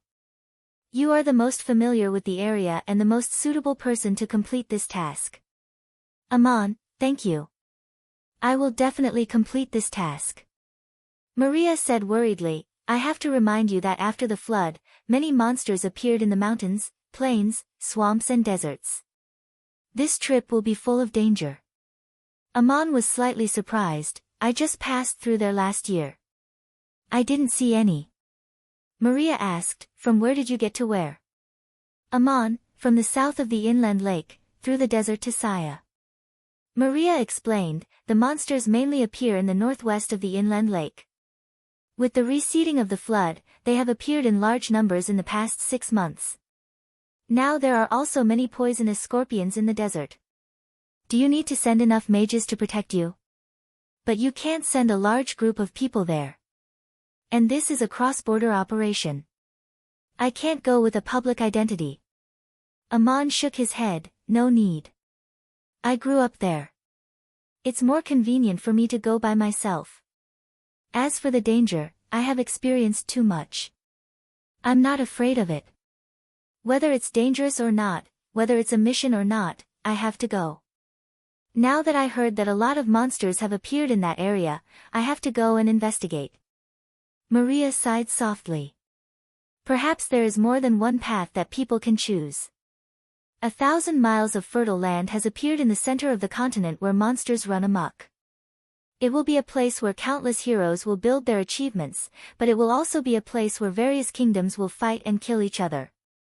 Must you guide your clansmen back to their homeland? Living in Igut and starting a family like many other ordinary people might be better. She was clearly persuading Aman, and presumably she had also read the document, Land of Marduk, and knew that the situation in that place would be very complicated. Aman replied sincerely, I made a promise to the dead and the gods that I will find the descendants of Duk and guide them back to their homeland. Unless they are unwilling, I will do my best to fulfill my promise. Maria seemed a little hesitant, but finally said, that day at the blessing ceremony, you saw the assassin. Not only did you throw the javelin to block the arrow, I saw it clearly from the platform. Then you rushed to the place where the assassin appeared. I was very worried at that time. Fortunately, the assassin ran away faster than you, otherwise your life would have been in danger. It was Gabriel who caught the arrow in the end. Later, she told me privately that she was no match for the assassin. Aman said frankly, thank you for your concern, but that was what I should do. A soldier charging at the enemy on the battlefield is in danger at any time. Should I just turn around and run away? Maria's tone was a little emotional, I should thank you, and I should also help you in your matter, but I don't know how much I can help you. There is still a month before the mission. I will send you to patrol a place. When you get there, you will understand what I want to tell you. The adoratress not only wanted to send Aman to Duk to carry out the mission, but also to patrol a place before the mission. Her words were very meaningful. Aman did not ask further. He stood up and saluted, thank you for your arrangement. Seeing that Maria also wanted to stand up, he finally sat down on the chair and waved his hand, no need to thank me. You will understand when you get there. I am sorry that I can't help you more. The conversation between the two was very short. The adoratress did not have much time to summon a guard captain alone. From beginning to end, Aman's attitude was respectful. The only difference was that the two of them kept looking at each other. When Aman left and turned around in front of the door, Maria suddenly said, Aman, take this. I think you should read more of these books. Aman turned around again and saw that Maria also stood up, holding a piece of paper in her hand. He quickly walked back and took the paper with both hands. Their fingertips accidentally touched each other. This was a violation of the rules. He was not allowed to touch the adoratress's body, nor was he allowed to directly deliver the adoratress's belongings. Even if he was a guard captain, the lightest punishment would be to cut off his finger. It was funny. This was the second time that Aman had faced this kind of punishment. But the adoratress did not blame him, nor did she summon the servants to punish Aman. She gently let go of the paper and let Aman take it. Then she said calmly, I forgot to ask the servant to hand this paper to you. Just pretend that I left it on the table and you took it yourself. This sentence was a reminder. She did not have to say it, but she still said it. Aman realized that he had overstepped the rules and hurriedly apologized. But there was always a soft feeling on his fingertips, which made him very ashamed. Maria shook her head and said, it was an unintentional mistake. It is not your fault. Why apologize? When you leave in a month, I will summon you again. Aman stood up and raised his head. There was only a table between them. He looked into Maria's eyes again. Suddenly, he felt an impulse in his heart. It reminded him of the unfinished kiss. God, at this moment, he really wanted to kiss her. This impulse made Aman lower his head and not look at her again. He bowed and left the study. The Temple of Isis did not only have buildings in Montefiore, but also large pastures, farms, and groups of slaves. The place that Maria sent Amon to patrol was south of Montefiore and close to Herat.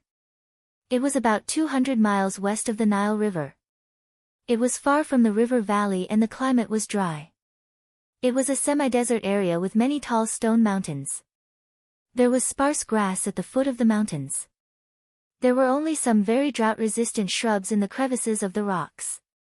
From a distance, the earth was yellow and the mountains were dark brown.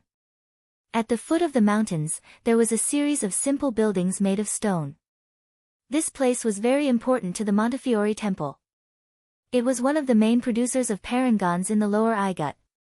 It was called Mount Horeb. Amon was the messenger who came to patrol Mount Horeb. He was also responsible for escorting the parangons produced this season back to Montefiore. He was very warmly received at Mount Horeb. The person in charge of this place was a 6th-level mage and senior priest named Paira. The environment here was very difficult. The living conditions were far from Montefiore. But there was one good thing about it: it was very profitable. Don't forget that Mount Horeb produced parangons. Although it was a desolate place, Lord Paira knew how to enjoy life. The courtyard he lived in was very luxurious. He even used the environment to set up a magic circle to make the courtyard cool and moist. The water he drank every day was specially purified from the Nile River. He could also eat fresh vegetables from the city of Herat, not to mention the cattle, sheep, and wine. It was a lucrative job to patrol here. Moreover, this time, Amon was appointed by the adoratress. Naturally, he was different from the previous messengers. Paira was a little uneasy. He knew that the adoratress had just come to power and was afraid that something wrong with him would be found out.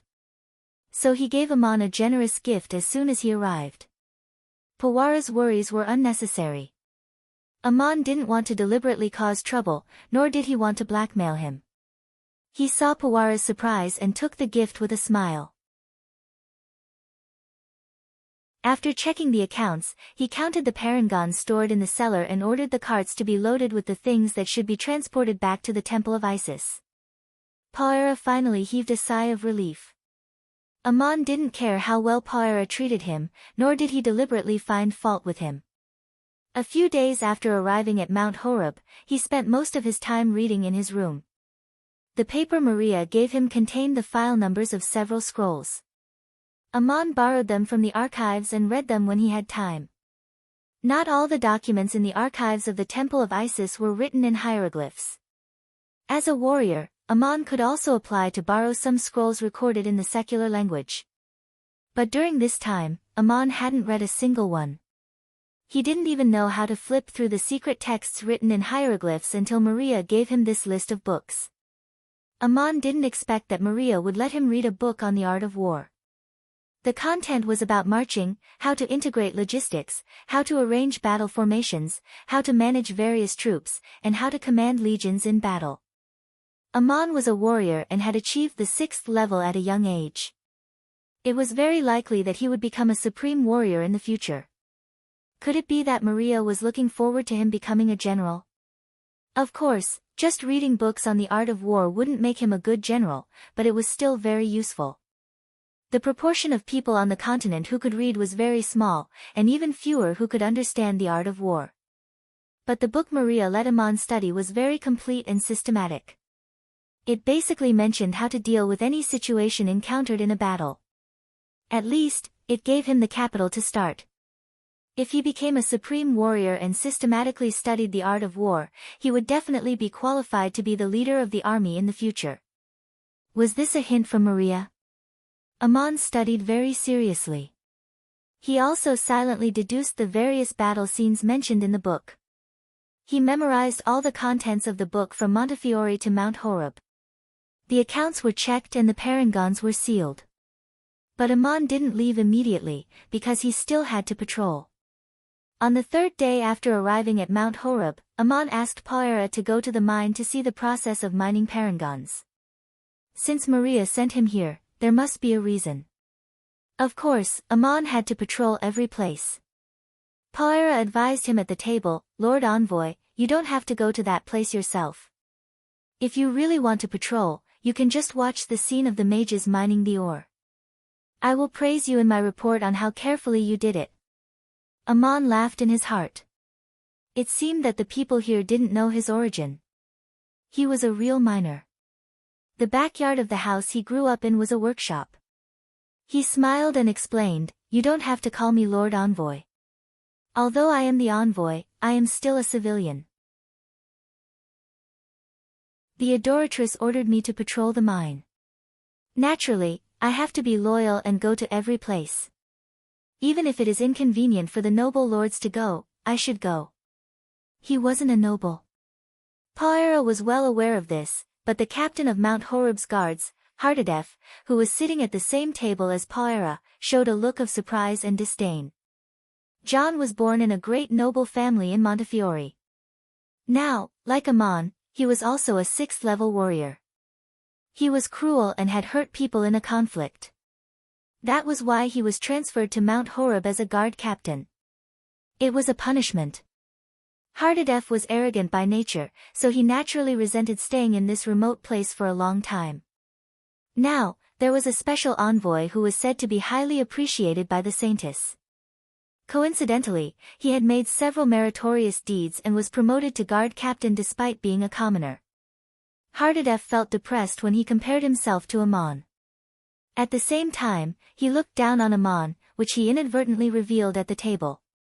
Aman knew how John felt, but he pretended not to see it. He said pleasantly, "Lord Poirot, you don't have to worry about me. You don't have to accompany me to those filthy places. Just send some of your men to lead the way.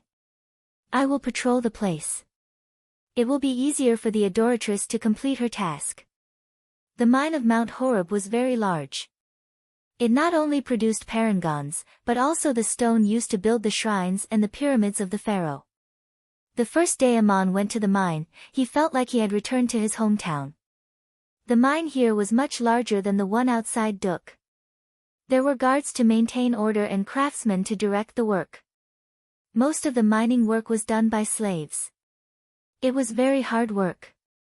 The next day, he inspected the mines that produced parangons. Accompanied by special engineers, he watched the whole process of mining. He even saw some of the parangons being mined with his own eyes. It was a very familiar feeling.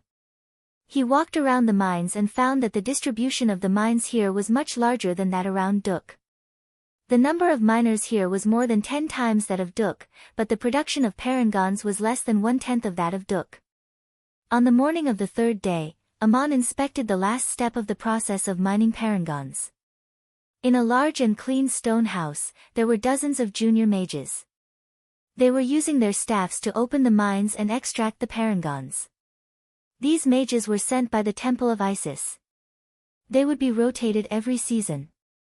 It was a kind of training mission. They all had their own workshop and were always served by servants. Aman looked at the number of mages and the speed at which they were opening the mines. Comparing it with the total amount of parangons collected this season, he did a quick calculation and found something wrong.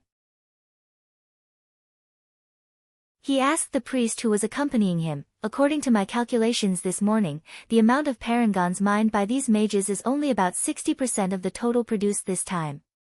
Is the production declining recently?" The priest hurriedly explained, "No, it's not like that. There is another group of people mining the mines. But they are of low status and the place they work is more crowded.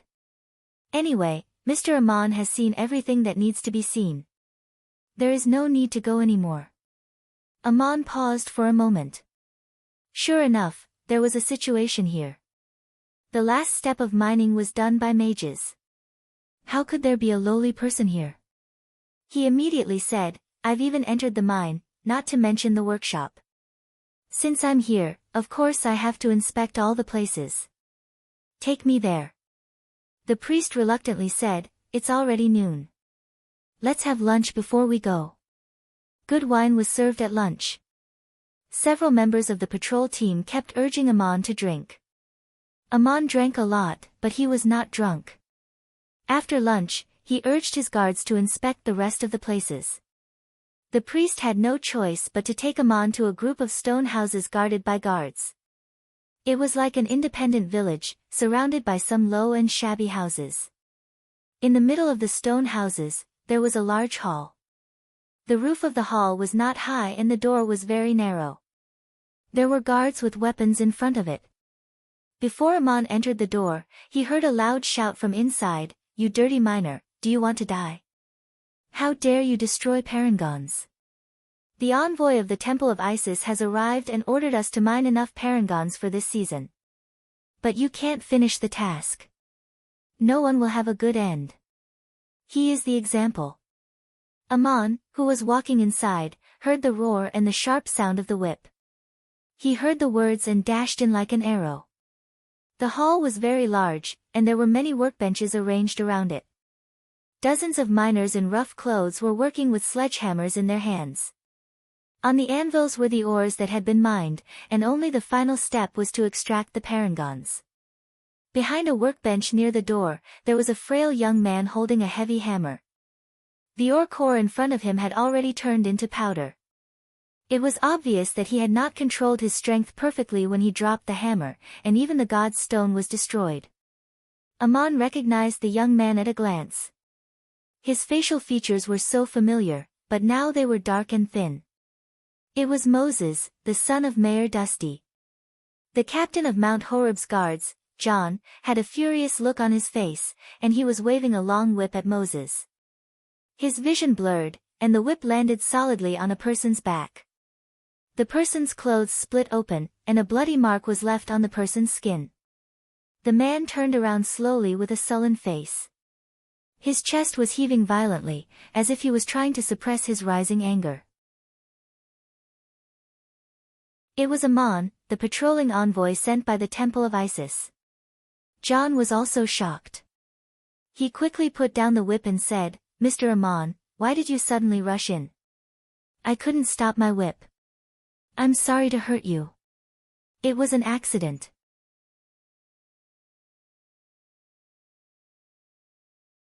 Chapter 100.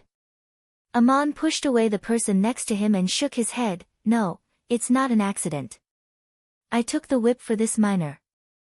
Lord John, the emissary of the shrine you were talking about should be me, right? All the parangons for this season have been handed over. I didn't order the miners to mine more." "What do you mean by that? Did I ask you to whip these people? If that's the case, you should have whipped me instead." John was embarrassed by Aman's rudeness. But he was the one who hurt the emissary, so he apologized. "Mr. Aman, please don't blame me. I'm just angry at these dirty miners. This man just destroyed the precious ores that they have worked so hard to mine. As for your arrival, I just wanted to remind them to work harder." Aman's face was still dark. He said in a reproachful tone, "Mining parangons is not guaranteed to be 100% successful. It's normal to damage one ore occasionally. Why are you so angry?" John waved his hand and pointed to the miners around him. "Mr. Emissary, I'm afraid you don't know this. These people are the slaves of the pharaoh. They come from the town of Duk in the Hittite kingdom. Duk is a place detested by the gods. They are cursed and exiled by the gods. Their people, their ancestors, are dirty miners who have been enslaved by the gods for generations. It's their honor to be whipped by me personally." Aman's expression had gradually calmed down, but when he heard this, he suddenly blushed again. His eyes were dark and sharp. He stared at John and said coldly, "In that case, it's also my honor to be whipped by you." John's hair stood on end under Aman's stare. He replied in confusion, "Mr. Aman, although you are not a noble, you are still an emissary of the shrine. How can you compare to these abandoned people of Duk?" Aman said, "Lord John, you have lost your mind. I am a 6th-level warrior. Even my strong muscles and bones were hurt by your whip. How can this thin miner bear it? If you had whipped him, you might have killed him. They are not sinners. They are craftsmen who mine parangons for the shrine. Their skills should be respected. What right do you have to say what you just said?" Maria had sent Aman to inspect Mount Horeb. The descendants of Duk were here. He didn't know what was going on, but John's words had aroused Amon's uncontrollable anger. John was not only cursing the miners, but also Amon's clansmen and ancestors, including his dead father. After all, he was only a child less than 18 years old. How could he bear it? However, Hardadef did not know Amon's background. Amon's actions seemed to be deliberately provoking and finding fault in front of everyone. At this moment, he was also angered. He coldly snorted and said, "Mr. Amon, you are the one who deliberately stood under my whip. I am also a 6th level warrior. You can't take my whip, but you blame me for hurting you. How did you get hurt? You should ask yourself, why didn't you learn martial arts better? What you said just now is very disrespectful to a noble of the empire." The air was filled with the smell of gunpowder. The attendants didn't know what to say. They all knew John's temper. He was impulsive, irritable, and easily angered. Once he was angry, he would be very violent to his subordinates and the slaves in the mine. These miners served the pharaoh and were also valuable resources. Pharaoh had ordered that they were not to be harmed at will. But for some reason, Captain John flew into a rage today and lashed out with such a whip. If the whip really landed on Moses, there would be serious consequences. Although he wouldn't have to pay with his life, he would definitely be punished and reprimanded. He had caused a similar disaster in Montefiore, which was why he was sent to Mount Horeb. But old habits were hard to change. Amon didn't know about this. He was also filled with anger. Without a word, he turned around and snatched the hammer from Moses's hand. He slowly walked around the hall and came to each workbench and struck with the hammer. When he turned around, everyone was dumbfounded. This was because this special envoy had actually opened all the ore cores on the anvil. With every strike of the hammer, the hard shells of the ores turned into white sand and fell off. More than 30 parangons were undamaged in front of everyone. What a miraculous skill! Amon didn't use a staff like mages. Instead, he held a hammer in his hand. There was no need for further explanation. Everyone had already guessed the identity of this envoy, and even the miners were stupefied.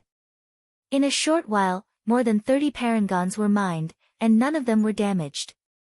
It was quite a strenuous task for Amon. He walked back to John. His forehead was covered with sweat and the veins on his arm were throbbing. He said coldly, "Did you see that? I am also a miner from Duk. I want to ask you, what right do you have to say those words and insult this skill? You have insulted my people, my ancestors, my late father, and my respected teacher. Noble warrior, I will now formally challenge you to a duel. According to the laws of the Empire of Igut, this duel must be approved by you. As a commoner, I challenge a noble to a duel, and I will bear the consequences. Lord John, you just asked me why I don't have a better way to learn martial arts. Please grant my request and let us know what real martial arts are." The laws of the Empire of Igut stipulated that duels between warriors could be challenged to a duel under certain circumstances. Amon's situation was one of them. The duel must be witnessed by a notary, and the other party could refuse. Even if the noble agreed to a duel between a commoner and a noble, if the commoner hurt the noble, he would still be punished. Such a law might seem unfair, but the status of a noble and a commoner was not equal in the first place. This law at least provided a way for the commoner to take revenge first and bear the consequences later. Amon challenged Hardadef to a duel. His act of mining more than 30 parangons in a row had dissipated most of the anger in his heart. Now he looked at Hardadef with a sneer. John would never refuse. He was completely enraged by Amon. He pointed to the door and said, "Let's duel outside. You can choose the weapon you are good at." Amon shook his head, "I don't need any weapon. I only need this hammer." His contemptuous tone made John even more furious. The two walked out of the door side by side. Their attendants could not stop them. At this moment, Paira rushed in with his staff in hand. He grabbed one of them with each hand and tried to persuade them, "Warriors, why are you dueling for these lowly miners? Stop it quickly. It will be a disaster no matter who is injured. When Poira heard that Aman was injured, he immediately rushed to the door. He did not know the details of the duel. When he saw the two warriors about to duel, he hurried to stop them. Hardadef replied with a straight face, "As a noble warrior, I have already agreed to Mr. Aman's request for a duel. Unless he asks to withdraw from the duel, I will not go back on my word." Aman pushed Poira away and said, "My lord, I grew up in Duk. I am a lowly miner. He insulted my people and my ancestors, so I asked for a duel. But don't worry, I will only defeat him. I will not hurt him in the duel. You came just in time. You can be the notary of the duel." Poira stamped his foot. He wanted to slap himself. He came in such a hurry that he didn't know the situation clearly. Wasn't he just adding fuel to the fire? When he turned around, the two warriors were already standing opposite each other in the open space outside the door. John took out a heavy broadsword and Aman held his hammer. The duel was unstoppable. Poira had no choice but to stand in front of the door as a notary. He held his staff and was ready to cast magic at any time. If either of the duel was in danger, he would intervene immediately to avoid any irreparable consequences. At the same time, he was anxiously thinking about how to suppress this matter. He wanted to finish it quietly in Mount Horeb and not let the Temple of Isis know about it. Suddenly, Aman urged him, "Lord Poira, why haven't you started?" Poira finally realized that he had been in a daze. He raised his staff and signaled the start of the duel. Hardadef's figure shot out like an arrow from a bow towards Aman, who was more than 10 steps away. He raised the broadsword in his hand high, the blade glowing brightly. He didn't slash with the tip of the sword. Instead, he used the spine of the sword to hit Aman's shoulder that was holding the hammer. This man wasn't completely brainless. Although it was a duel, he just wanted to beat Aman to the ground and teach him a lesson. This sword strike was much more ferocious than the whip strike from before. Its speed and strength were both pushed to the limit. The onlooking warriors all gasped in surprise.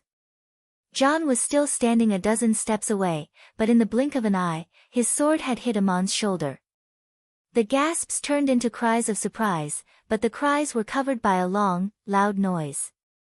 Aman didn't move at all. He saw John's sword break into two and fly away. John also knelt on one knee in front of Aman with the hammer on his shoulder. With a flick of his wrist, he could have crushed John's head like a miner, but Aman didn't kill him. Only a few people saw what happened.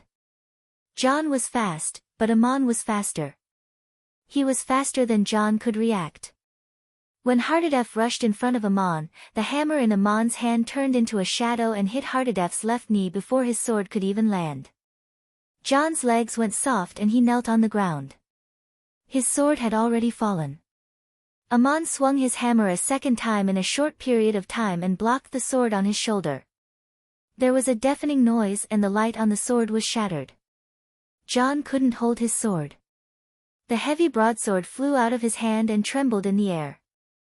Suddenly, it broke into two pieces. Aman turned his wrist and put the hammer on John's shoulder. Poira shouted, "The duel is over. Aman wins." John, who was kneeling on the ground, was sweating. No one knew better than him how terrifying Aman's attack was. When he rushed over, he saw Aman swing his hammer.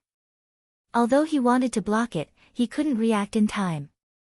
When the hammer hit his knee, he thought that his leg was going to be crippled. But it felt strange. There was no pain. Instead, a strange shock spread all over his body. His legs went soft and he knelt on the ground. Then, Aman swung his hammer upward and hit the broadsword. The sword shook so violently that John couldn't hold it. After the sword flew out, the force of the shock continued and broke the heavy broadsword in midair. Hardadef had a feeling that the hammer in his opponent's hand could kill or injure him in a split second. Even Poira wouldn't be able to stop it. A moment ago, Hardadef was still filled with anger, but now he felt a chill run down his spine. Aman said calmly, "This is the technique of Duk. It can open the core of the ore without damaging the parangons. It can also disperse your power and leave you unscathed. God bless me, I did a good job in controlling it. I didn't hurt you. Lord John, do you want to give up? Or do you want to fight again? Poirot walked over and said, no need. I'm the judge. John has lost this duel. Hardedef, who was kneeling on the ground, suddenly bowed his head and said, Mr. Amon, I admit defeat. Even though he was also a 6th-level warrior, he didn't even have the strength to fight back in front of Amon. Although this warrior was irascible, his impulses came and went quickly. At this moment, he didn't have any temper at all. It seemed that Amon was still angry. He turned to Poirot and said, since this warrior has given up, he should repent and apologize for his words and actions. Poirot was about to persuade John to give up, but John nodded and said, I apologize. I take back what I said just now. I apologize to all those who were insulted by me and make up for my behavior. Someone, give me that whip. I'll return it to you. A subordinate brought the whip. John handed it to Amon with both hands. Poirot's face darkened. He wanted to say something, but in the end, he stepped aside.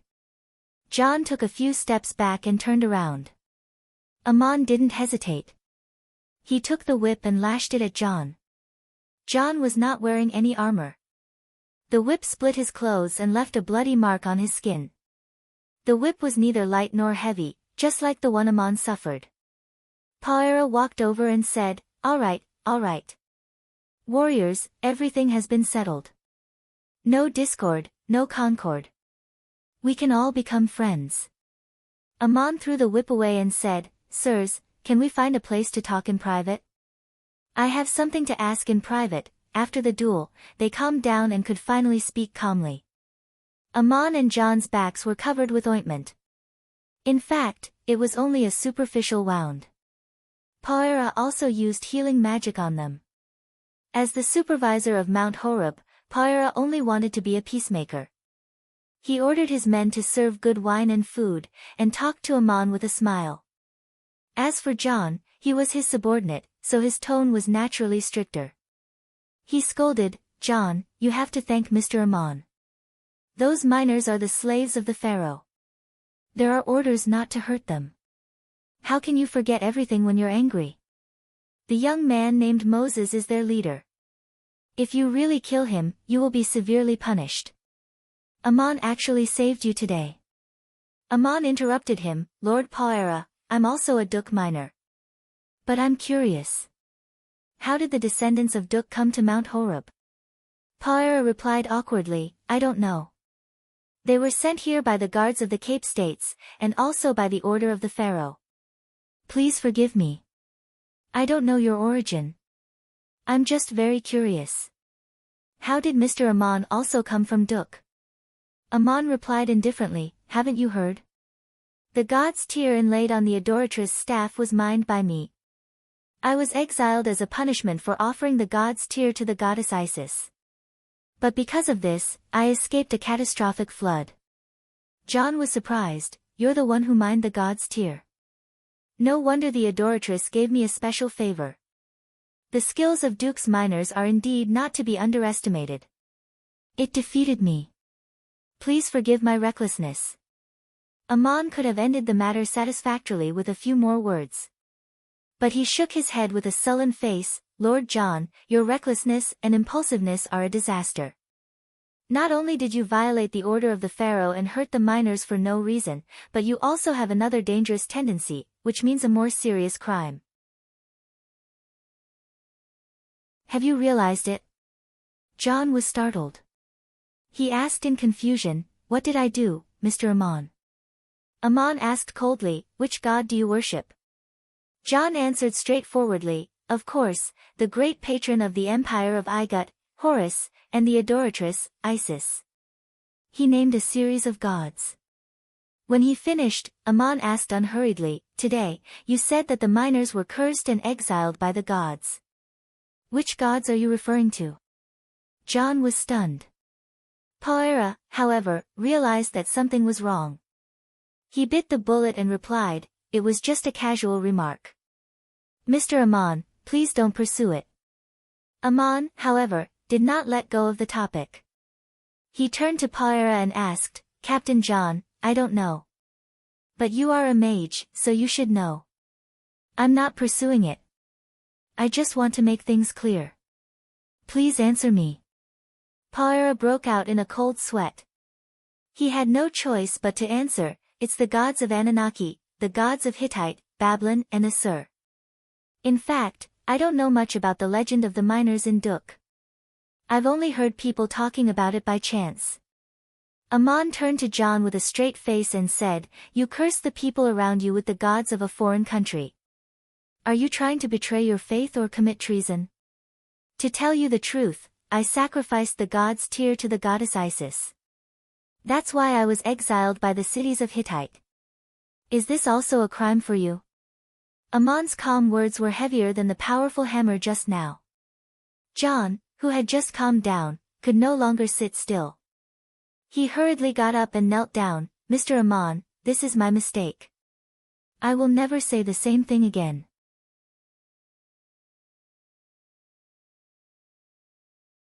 Chapter 101. Some things could be big or small, and no one would pursue it if it was not revealed, but if Amon insisted on clinging to this loophole, it would not be a good thing if it involved the dignity of the gods. If the temple of Isis was brought to the adoratress and she needed to establish her authority, such an excuse would be the most severe punishment. Paira couldn't sit still anymore. He hurriedly stood up, grabbed Amon's sleeve and begged, "Sir, I sincerely ask for your forgiveness.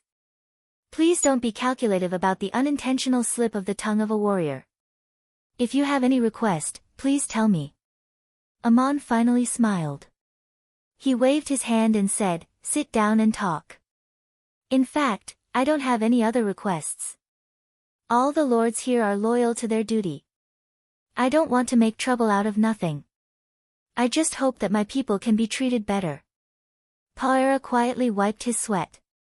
He pulled John up and sat down with him. They toasted Amon together. He promised, "Please rest assured that what happened today will never happen again. I will do my best to take care of the miners. They are indeed important to Mount Horeb. They deserve special treatment." Amon asked again, "I was injured today. I need to rest here for a few days. The adoratress gave me a month's time. I'm not in a hurry to complete my mission. During this time, I hope to meet my people and ask them about their experiences. Is that convenient?" John nodded. "Of course it's convenient. As long as you don't take them away, nothing else matters here." That night, Amon was reading a book on the art of war in his bedroom upstairs. He looked out of the window thoughtfully. It was a full moon. The silhouette of the moon hung over the ridge in the distance. Even the shadows in the bright light were so clear. Under the moonlight, Mount Horeb had a faint smell of smoke and fire, just like the smell of Duk a long time ago. Amon seemed to be waiting for someone. When the moonlight shone through the window, the guard outside the door reported, "Mr. Amon, someone wants to see you." Amon smiled and said loudly through the door, "Is it Guard Captain John? Please come in, I've been waiting for you." The person who came was indeed John. He entered the room and bowed to express his apology for disturbing his rest so late at night.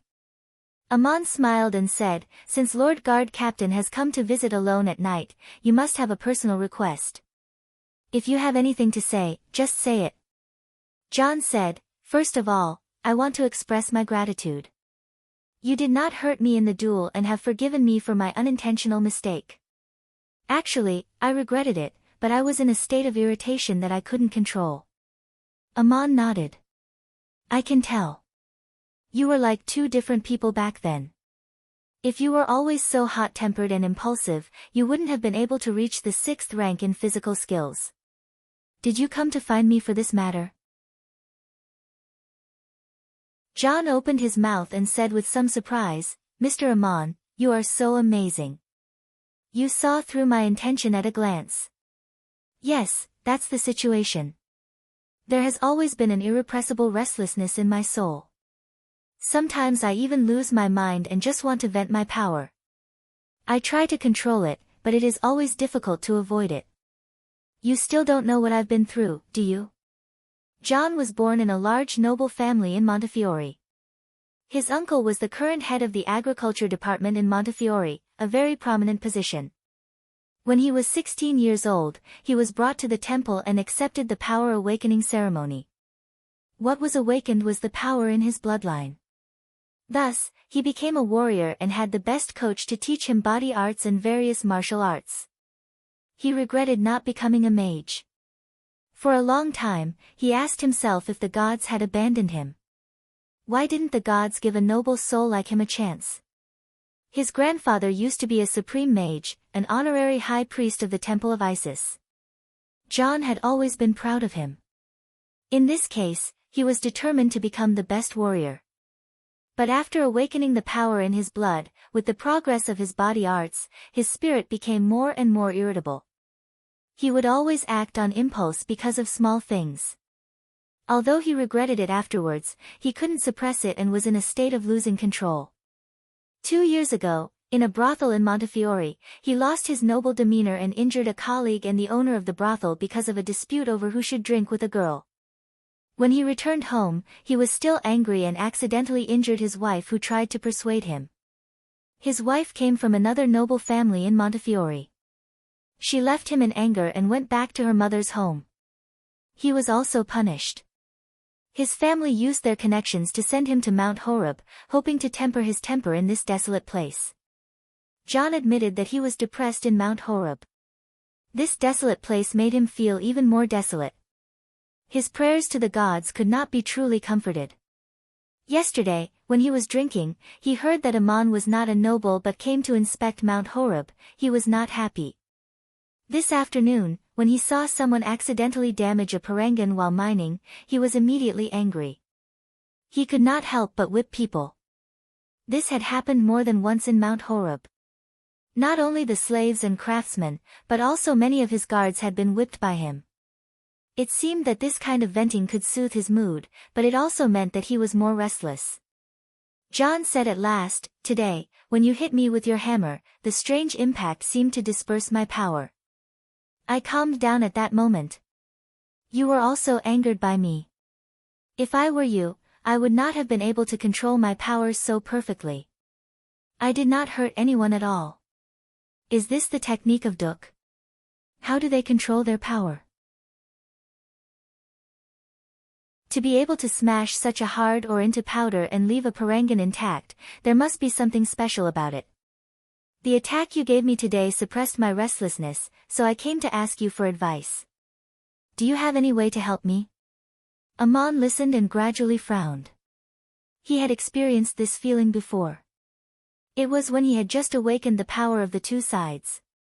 At the same time, the desire and restlessness of the two sides were awakened. He remembered that in Duk, he always wanted to find someone to beat him up. But after he passed the test, the restlessness disappeared and did not continue. But John's situation was special. The restlessness was forcibly suppressed, but it did not disappear. As his power increased, it became stronger and stronger. He was a warrior of the 6th level. Naturally, he had to pass all kinds of tests. But no one had systematically summarized the tests of body arts, so he did not understand the situation he was facing. Fortunately, the person he asked today was Ammon. Since he had asked, Ammon would definitely try to help him. His clansmen were still on Mount Horeb. As long as Ammon left, the fate of Moses and the others would depend on John and Poira. He looked out of the window and pondered, "John, is there a pattern to your restlessness?" John thought for a moment and answered, "Yes. The stronger I am, the stronger the restlessness. On the other hand, it is periodic. It seems to break out with the waxing and waning of the full moon. Today is the night of the full moon, so the restlessness is the most obvious. I have prayed to the goddess of moonlight, but it does not seem to work." Ammon turned around and sat down. He looked at John and said, "Perhaps what has been awakened is not only the power of faith, but also the restlessness hidden in your soul. It is like two sides of the same coin. The restlessness will also awaken, but you do not know how to face it. It comes from the doubt and anxiety in your soul. You have desires that are never satisfied and you cannot let go, but you do not even realize it. There is a hidden devil in your heart, but you do not see it. All of this is just my judgment. I am not sure if it is right or wrong. But I have a feeling that when you are impulsive, you will be very strong, but after that, you will become weak. You are weaker now than you were at noon. If you go on like this, it will hurt others and yourself. You do not know what will happen to you. As John listened, he couldn't help but stand up and kneel down. He nodded and said, "You're right. Even I can't describe it so clearly. Sometimes, I always feel that everything around me is against me, but I can't break through the shackles with my own strength. Only when I give up my rationality will I feel more relaxed." The effect of your hammer today was so obvious. You must have a way to solve it, please. Aman reached out and helped him up. He pressed him back to the chair and said, "I may not be able to help you. I cannot stay by your side and hammer you every time you are angry. But I can try a method. It also comes from the skills of the miners in Duk. If you want to learn it, you must keep it a secret. I do not need to explain the reason." John nodded and said, "Of course, I will listen to you. I cannot express my gratitude." Aman pointed to the sky outside the window and said, "Your agitation is affected by the environment, so I suggest you face it well. Looking up at the stars may give you peace of mind. You must have a firm belief, whether it comes from faith or not. You must see clearly what your heart is pursuing and find a clear state of mind. Only then will you know what you have to overcome." John was puzzled. "Look at the stars." Aman smiled and shook his head. "It is to close your eyes and look at the stars in your heart. Release the feelings of your soul, and then slowly withdraw it. It is like a devout prayer to the gods. Let the power naturally accompany your heart, instead of being controlled by it. Only in this way can you truly be at peace. It may or may not work, but I suggest you give it a try." Aman taught John a method of prayer in detail. It was very close to meditation, but it was difficult to say it was a kind of magic. It took a long time for the warrior to fully understand what to do. Aman himself was not sure. If John succeeded, it would confirm his speculation. What would happen if the restlessness of desire led astray and the mind was controlled by the power? Just look at John. In the future, when teaching the power of two sides, Aman should be careful to avoid a situation like John's. But he did not tell John that this was actually a method of meditation to practice the power of two sides, and he would not tell him that he was a sorcerer. Even if someone knew what he taught John, it would be the profound content of the skills of the miners in Duk. It did not involve any specific magic, so no one could find anything wrong with it. John thanked him profusely and left when the sky was just beginning to brighten. Aman also breathed a sigh of relief. At least he knew that Moses and the others would not be mistreated too much in Mount Horeb. Although they still had to work for the pharaohs of Igut, it was good to know their whereabouts. As for how to get them out, Aman had no idea. It was better to ask Moses and the others about their experiences first. The next day, Aman had Moses brought to his room for a private interrogation. Moses used to be the young master of Mayor Dusty. He was fair and chubby, but now he had become dark and thin. It was sad to see him like this. Moses bowed to Aman as soon as he entered the room. "Thank you for saving me yesterday, my lord. Are you really a Duk miner?" Aman pulled him up. "Moses, don't you recognize me? The last time we met was 3 years ago. I am Aman. Have you forgotten?" Moses stared at Aman for a long time. Suddenly, he burst into tears and hugged Aman. "Yes, you are Aman, the drunkard's son. Aman, your appearance has changed completely. I can't recognize you. Yesterday, I heard your name from them, but I couldn't believe it. But your skill in opening ores is real, Aman. Duk is gone. Everyone is gone. How did you appear here and become an emissary of the temple of Isis? Aman wiped away Moses' tears and asked, Don't you know that I was banished from Duk before the flood? Really? Moses was surprised. When Aman was sent to the mountains by Mayor Dusty to hunt down the evil sorcerer bear, Moses was not in Duk. He was sent to Saya by his father to study hieroglyphs and various classics. He did not know what happened in Duk. Later, a great flood engulfed his hometown, so no one told him about it. Aman sighed. I mined a god's tear, but it was taken away by Lord Roddick's entourage on the spot. I will be severely punished by the kingdom. Your father found an excuse to drive me out of Duk. It was an exile, but also a kind of protection. My story is too long to tell. First, tell me how you came to Mount Horeb. Moses' eyes became wet again. After sitting down, he told the story of the sufferings of the survivors in Duk. Dusty raised Moses as his heir. In the whole town, he was the only one who had the right to send his son to Saya. Although Dusty was only a mayor, his status was not low. He was also rich enough to buy a manor in Saya for Moses to live in. He liked his son very much, but he was not too arrogant. He was also very strict with his son.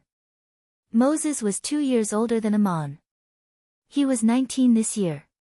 When he turned 16, Dusty brought him to the shrine of Murin to receive the blessing and began to learn the mining skills of Duk. Although Moses did not need to mine the parangons himself, as the future manager of Duk, he had to master the skills passed down from generation to generation. As the chief priest of Duk, Dusty was also the host of the blessing ceremony. This ceremony would also be passed on to Moses in the future. Dusty's manor in Saya was not only the residence of Moses, but also the place where the Dushans stayed when they came to and from the city. There was a law in the kingdom that the registered miners of Duk were not allowed to leave without permission. But just before the flood, Dusty sent people to the city to deliver the taxes and buy the daily necessities needed in the town. The dozens of people sent were all young and strong miners. After finishing their official duties, these people stayed in Dusty's manor and casually brought some things for young Master Moses. Before they could set off for Duk, it began to rain heavily in the charcoal forest. The post road was cut off and they were stranded in the city. They became the other group of survivors apart from Aman. Moses' slaves were also from Duk. There were more than 60 of them in total. The supreme mage Goliath commanded the army and the people and finally saved Saya in the flood. After the flood, the town of Duk no longer existed. Of course, Moses and the others could not go back. Not long after, there was a rumor that the people of Duk had violated the oracle of the guardian god and were punished by the god, bringing about the flood. They were the people who were hated by the god and would bring disaster. Enlil the Great punished the town of Duk by washing the earth with a flood to bless the people.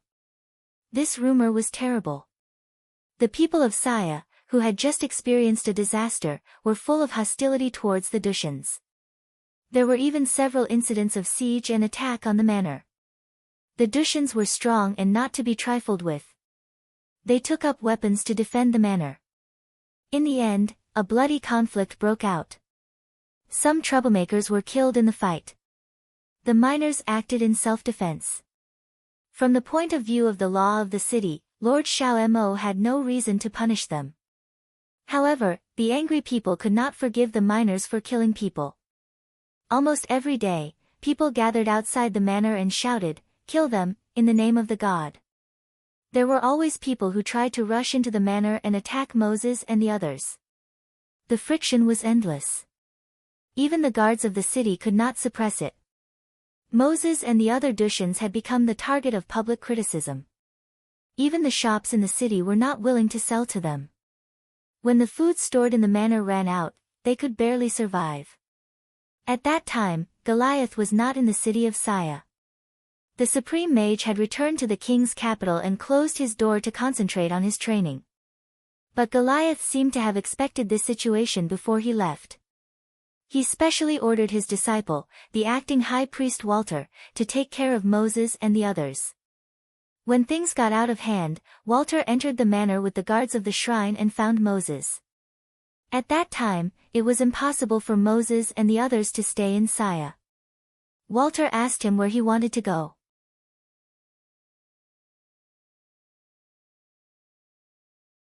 Chapter 102. You must not pray to other gods. Walter was very busy at that time and did not arrange this matter immediately. He only ordered the guards to protect the manor and sent Moses and the others enough food and water, asking them to wait for a while. Later, when Goliath returned to Saya, he tried to persuade Moses to stay, but the frightened Moses refused to stay any longer and begged the supreme mage to send them away safely. Goliath had no choice but to order his disciple Walter to personally escort Moses and the others out of the border and protect them from harm. Before leaving, he asked Moses, "If one day you can return to your homeland, will you still be willing to come back?" Moses replied without thinking, "Is it Duk?" "Of course, it is my homeland." In his mind, the almost isolated Duk and the repulsive Saya were two completely different worlds. During the days when he was besieged and attacked, his greatest wish was to return to his homeland and rebuild it. This had become Moses's life dream.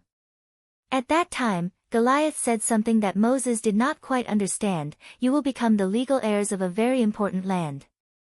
No matter where you go, you may face difficult experiences. Your homeland will surface, but it will be a few years later. If you can really come back by then, don't forget what I did today." Moses knelt on the ground and said, "Dear Supreme Mage, my people and I will always be grateful to you. If you have any requests in the future, Moses will do his best to fulfill them." Walter escorted Moses and the others through the half-dried swamp, across the desert, all the way to the border of Saya. Moses came to the Cape States and sought refuge from Lord Rod-Dik. He did not ask for much. He only wanted to buy a field and live there temporarily. The miners were all strong young men who could support themselves and wait for an opportunity to return to their homeland in the future. Rod-Dik had received a lot of benefits from Mayor Dusty, so it should not be a problem for the orphan of an old friend to ask for his help. He agreed to Moses' request and even divided a field in his territory for them to live in. But not long after, another accident happened. Moses and the others came to the Cape States to seek refuge. Not long after they left the Cape States, the news could not be hidden and soon reached the capital of Igut. The Supreme Mage Julian, who was in Cape, wrote secret reports to the Academy of Igut and the pharaohs of Igut. Rod-Dik soon received an order from Pharaoh to send guards to send the Dushians to the designated place.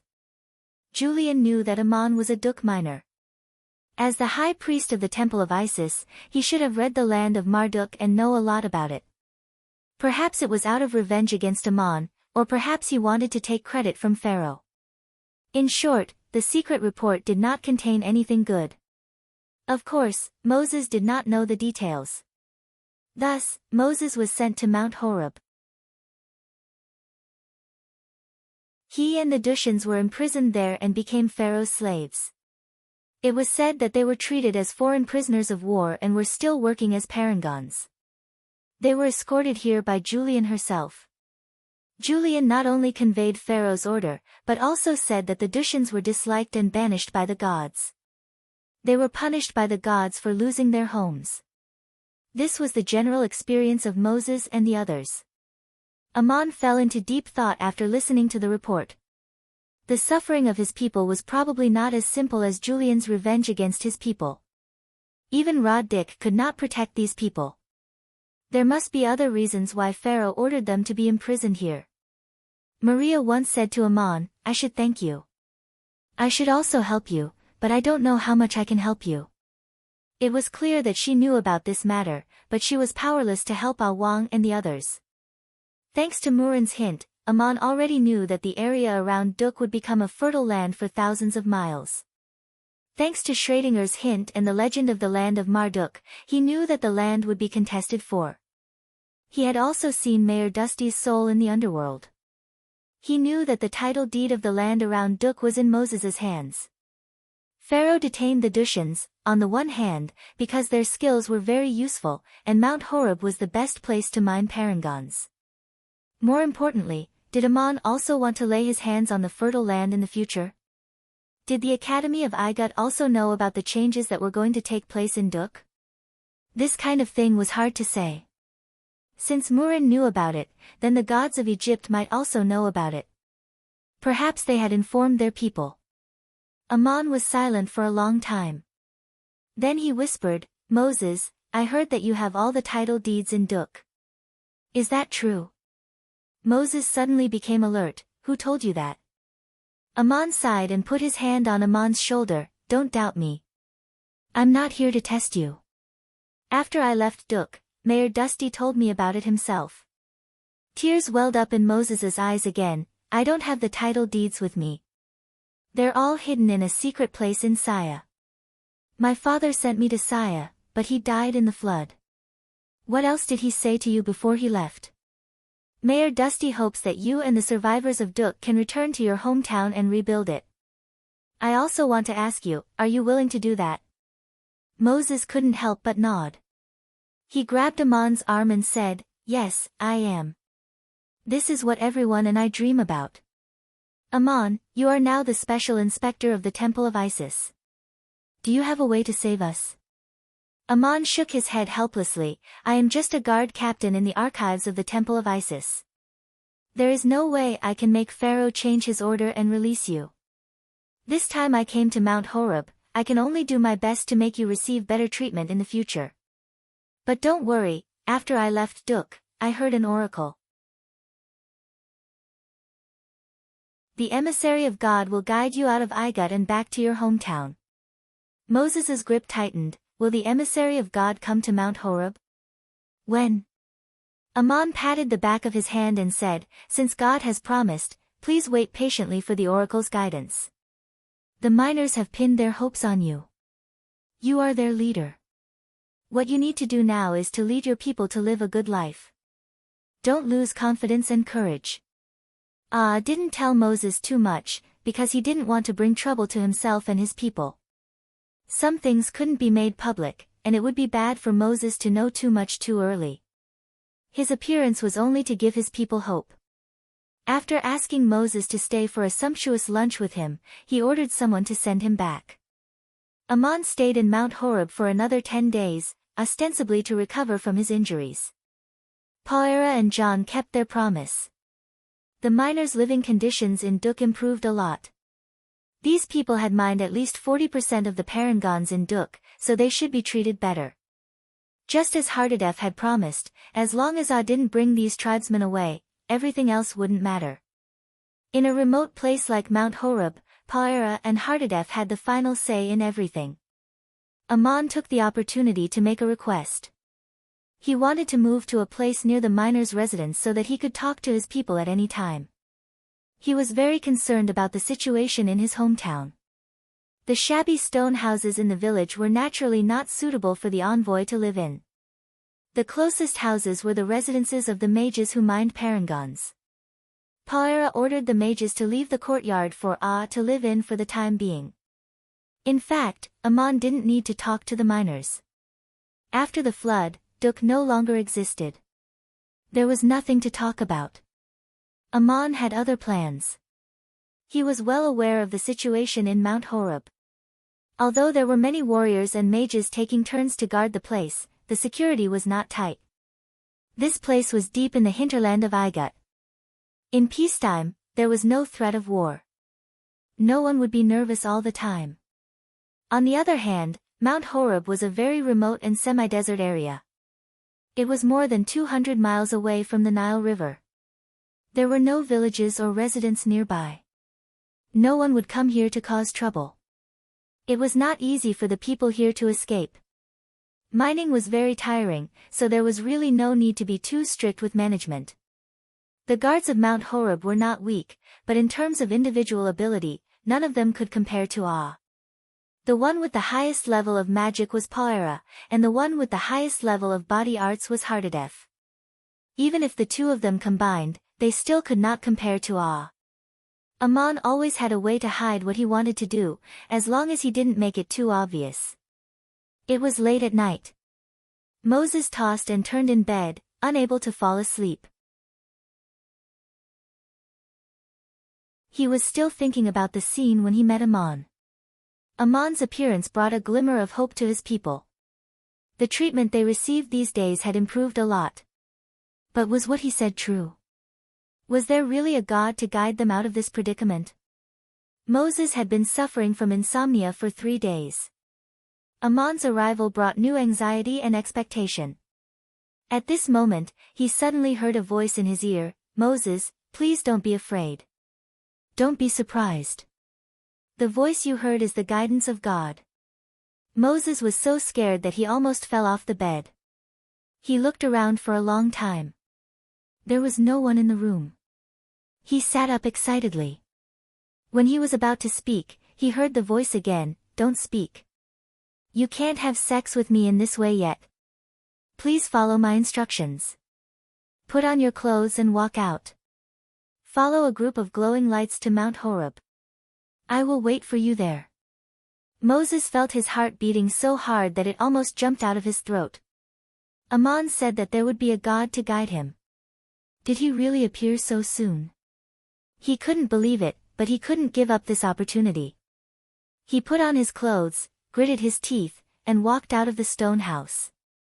There was a faint glow outside, like a lone firefly flying in the night.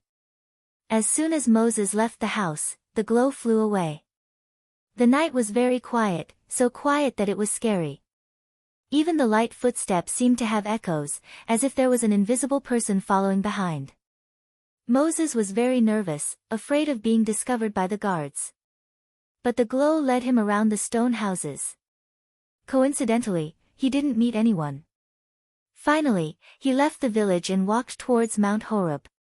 When he reached the foot of the mountain, he looked back. There were a few guards leaning against the wall outside the village, dozing off. They didn't seem to notice him. Only then did he turn around and go up the mountain. The mountain was a little steep. Sparse shrubs grew between the bare rocks. The glow was sometimes fast, sometimes slow. It was guiding Moses to the top of the mountain through the easiest path. Tonight, Moses was very excited. He felt that there was an invisible force supporting him. His footsteps were light, and he walked very fast. The moon was bright. A man stood on the top of the mountain, leaning on a tree branch. He was wearing a cloak, and his face couldn't be seen clearly. The glow flew to the top of the mountain and disappeared into his arms. He spoke to Moses. The man was standing in front of him, but his voice was very faint, as if it came from far away. "Moses, child of Duk, please don't be afraid. I am the messenger who will guide you." Moses felt like he was sleepwalking. He couldn't believe that he had just walked out of the stone house. He followed the glow to the top of the mountain. Sure enough, he saw the man who spoke. He stepped forward and knelt down. "Are you really here to guide me and my people out of trouble?" The man nodded, "Yes. Since I have guided you to this place to see me, I will guide you and your people back to your homeland in the future. You must not have any doubts in your heart." Moses knelt on the ground for a long time without saying a word. His shoulders trembled, and he began to cry silently. Ah, who was wearing a cloak and had changed his voice, asked softly, "What's wrong with you? Why are you crying when you see me?"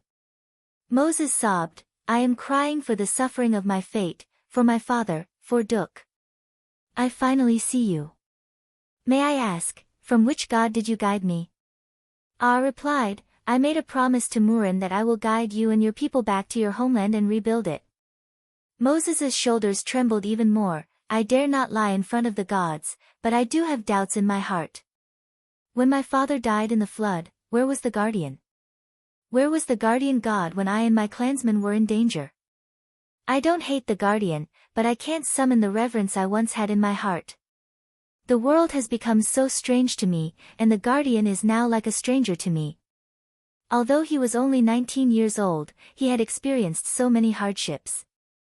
Anyone would have matured, and could not help but think about the bigger picture. He had his own opinions about Murin. Although he didn't hate the goddess, he really couldn't respect her. Ah told him not to have any doubts in his heart, so he spoke his truest thoughts that had been suppressed for a long time. Didn't have enough time to explain anything to him, and this was something he couldn't explain clearly. But he had to give Moses a firm hope, so he said, "It's rare that you don't hate the guardian." When people pray to the gods, the first thing they have to do is to think about what they have done. Why do you ask the gods to do something for you? The former guardian did want to guide the people back, but she is not the only god in the world. Moses raised his tear-stained face. "I hope you can give me the firmest faith. This is the reason for us to live well in the suffering. Since you have come here, will you guide me from beginning to end? May I know your name?" Replied, "My name is Allah. When you have doubts in your heart, you can silently recite this name. My appearance is like the light that guides you to the top of the mountain. The road is under your own feet. As long as you don't give up your faith, then I will not give up on you. Whether you have the protection of the guardian or not, no matter how many difficulties and dangers there are, I will fulfill my promise."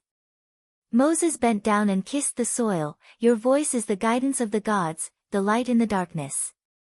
Since you can guide me out of the cage to this top of the mountain, can you also guide the people to leave here?"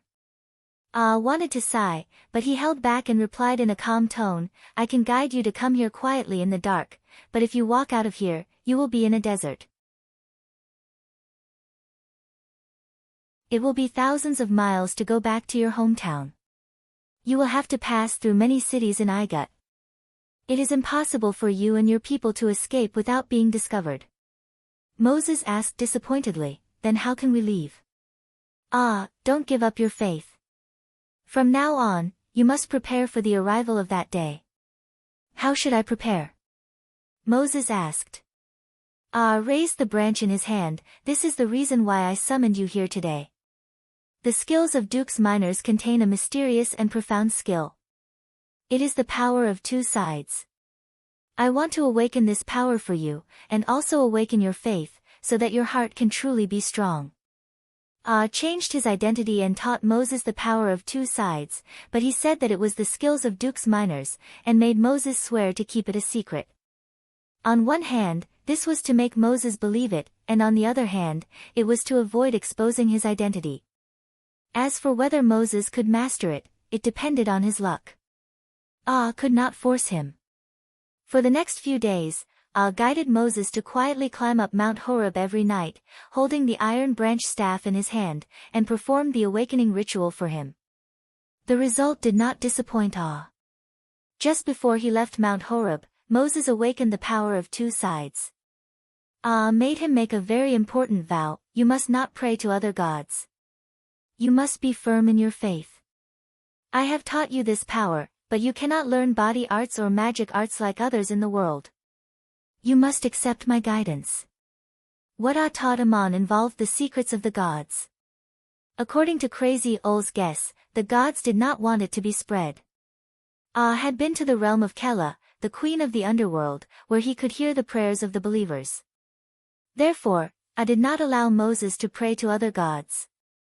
If he exposed the secrets that the gods did not want to see in the world, it would not be good for him or Moses.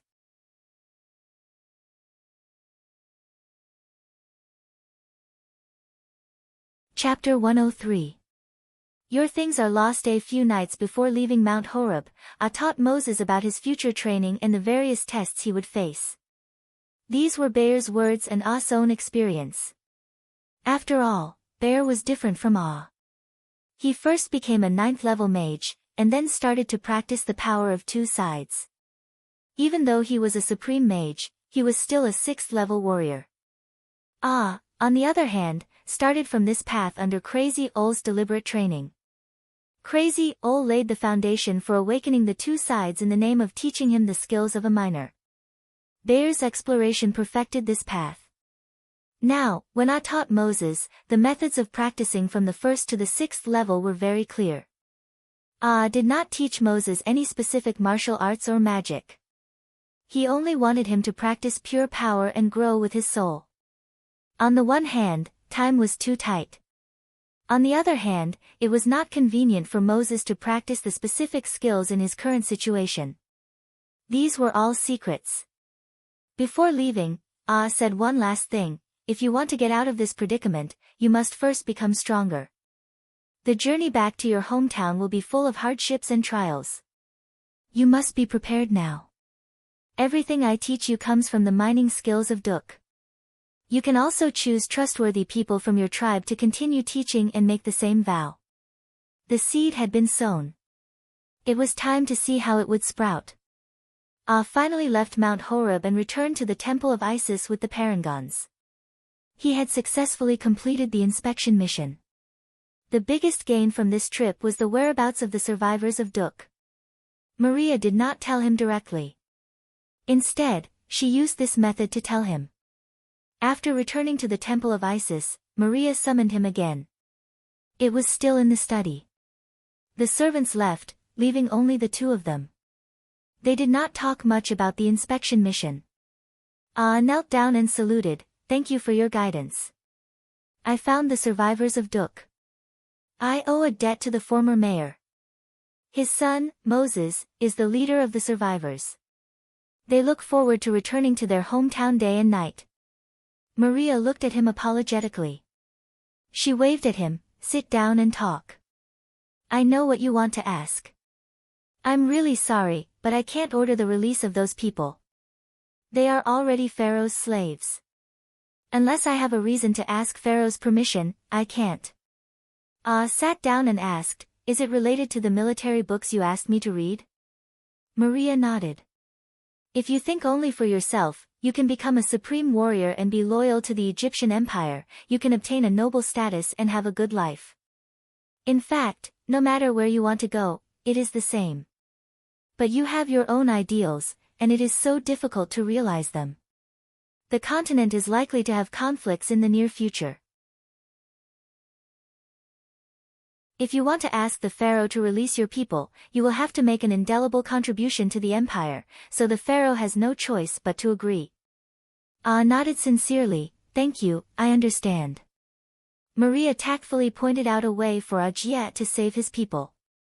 She reminded Ajia that a dispute was about to break out on the road. As a warrior, the so-called indelible meritorious service was, of course, meritorious service. If could lead his corps to make great contributions to the empire on the battlefield, he could ask Pharaoh to release the Dushians when he asked for a reward. This was something that could not be refused. It was too difficult to do this. Although Maria was willing to help, Ajia had to rely on himself. Becoming a supreme warrior was just the beginning. Then there was silence again between the two, looking at each other. This time, the purpose of the summons was to arrange a long journey. Maria had a lot to say to Ajia, but she felt that there was no need to say it. Ajia had a lot of gratitude in his heart, but he felt that there was no need to say it. Since Maria didn't speak, he would rather look at her and feel her breath. Unfortunately, he couldn't sit here and look at her forever. In the end, it was Maria who broke the silence. "Ajia, no matter how difficult what you are going to do, I have a wish. I hope you cherish yourself. If you have done your best, don't embarrass yourself anymore. As long as you are still the pure Ajia, you can come back anytime. Isis will protect you." She put something on the table and said, "This time, I was going to send a mage. This Taraculus is not only the reward of the mission, but also an artifact to record all kinds of information. Later, I changed my mind. In the desert and swamps where monsters run rampant, it is safer to send a warrior who is familiar with the situation, so I decided to send you. This Taraculus is still the reward of the mission. You are not a mage, but you can use other ways to record information. This is a secret mission, so you can't use your public identity. Someone will give you a blank certificate and customs clearance document. You only need to write your name on it. You can also hire bodyguards to accompany you. There are only a few days left before you set off. Go back and prepare well. Don't worry about everything. I will wait for the news of your return. As for this Taraculus, I hope you can treasure it." The holy maiden was generous with her reward on behalf of the Temple of Isis. She gave him a Taraculus for this mission, and the last sentence she said was meaningful. It would make sense if a mage was sent, because the Taraculus could be used as a medium to record information. But if Jia wanted to reward him in such a way, there must be a deeper meaning. Jia already had a Taraculus, and Crazy Ol had recorded all kinds of information in it. Maria might do the same. Jia was only a warrior. Even if there was any magic information in it, Maria knew that he would not be able to see it. But it would be wrong to think so. Jia was also a 6th-level sorcerer, especially skilled in spatial magic and message magic. Jia felt that this Taraculus had recorded some kind of information, but he did not dare to read it in the Temple of Isis, lest he accidentally expose his secret when he used magic. He could only put this precious parangan away first. There were still a few days before the departure. He needed to do some work in the archives, and he had to use these last few days to read some books. He planned to keep the military books with him and show them to Madanzo on the way. If he really wanted to become a general on the battlefield in the future, he would not be able to rely on his own strength. He needed the help of subordinates who could fight well. Madanzo was a good candidate. At the same time, he borrowed many books on the art of war, logistics, marching, and battle formations. Since he had a spatial artifact, he might as well read them on the way. On the last day of his duty in the archives, found an opportunity to open the volume of the Land of Marduk and read it carefully from beginning to end. Last time, he read it secretly when no one was around. He could not read it too carefully because of the limited time. Today, he tried to remember every detail between the lines. At the end of the blank space, he saw the 2 familiar marks again. He secretly took out the token given by Crazy Ol and compared it. It was the mark left by Bear, but it seemed to have been printed in a hurry. It was very vague and hard to read. The sound of the guards talking and saluting came from outside. Hurriedly put away the book and the cabinet back to its original state. Just as he was about to go out, he suddenly heard someone say behind him, "Captain, you dropped something." Was scared witless. Even though he was usually calm and collected, at this moment, he almost knocked over the cabinet beside him. This was the library where the precious files were kept. No one was allowed to enter without permission. Moreover, with his vigilance, he did not notice that there was someone in the room. He turned around in shock and pulled out the dagger he always carried with him. In the narrow aisle between the 2 rows of bookshelves, he took a fighting stance that could be used to attack or defend. But the next moment, immediately put down his weapon and knelt on one knee. "Dear High Priest, why did you suddenly come in without even greeting me? Please forgive me for not greeting you with courtesy." The person in front of him was wearing a robe and had a smile on his face. He looked at with a meaningful look in his eyes. He did not hold a staff in his hand, but a token in his hand. "Captain you are very vigilant and responsive. I can see that you are loyal to your duty. I am very satisfied. Is this token yours?" "No, it fell to the ground." "Take it back." The person who spoke was familiar with It was George, the high priest who used to be in charge of the archives. Not long ago, he was promoted to high priest by the Holy Lady, filling the position left vacant by Julian's transfer. George was easygoing and did not care much about the affairs of the archives. He used to be in charge of the archives, which was an easy but not profitable job. He came from a civilian background and did not have any outstanding background. Later, he became a supreme mage and obtained the position of honorary high priest of the Temple of Isis, but he only held the position of a high priest. As an honorary high priest, George did not like to fight for power. He lived a secluded life in the Temple of Isis. Not long before Amon arrived at the shrine, he had quietly advanced to the 8th level of a mage. In addition to the original 3 high priests in the Temple of Isis, there were 5 honorary high priests, all of whom were supreme mages. Although they did not have any real power, their status was transcendent. George was the most inconspicuous one among them. Unexpectedly, when the new official high priest was elected, the Holy Lady promoted George and reported that Pharaoh was approved. This happened after arrived at the shrine. After George became the high priest, the chief priest of the archives was naturally replaced by someone else, but it was still under the direct control of George. He was responsible for all the archives of the Temple of Isis, the list of farms and servants, and the collection and registration of quarterly taxes. His authority was much greater than before, but his character did not change much. He was still smiling all day long. George was now looking at Ah with a smile. Of course, the token given by Crazy Ol was gone. He broke out in a cold sweat. It was impossible for Ah to be so careless. He must have put the token in his pocket, but it somehow fell into the hands of this supreme mage. Edu must have used stealth magic to sneak into the document room without unnoticing. He saw Ah taking out the token, and maybe he also saw Ah flipping through the books in hieroglyphs.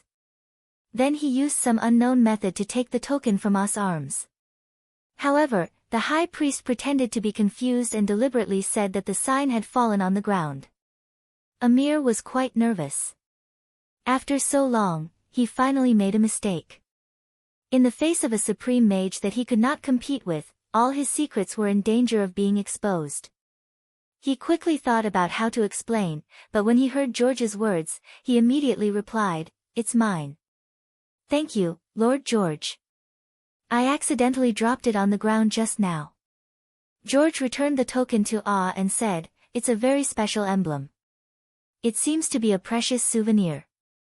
You must keep it well. Don't throw it away like this." "Who gave it to you?" "The material and the pattern are very special. I don't think ordinary people can make it." The supreme mage's smiling eyes seemed to penetrate Ah's soul.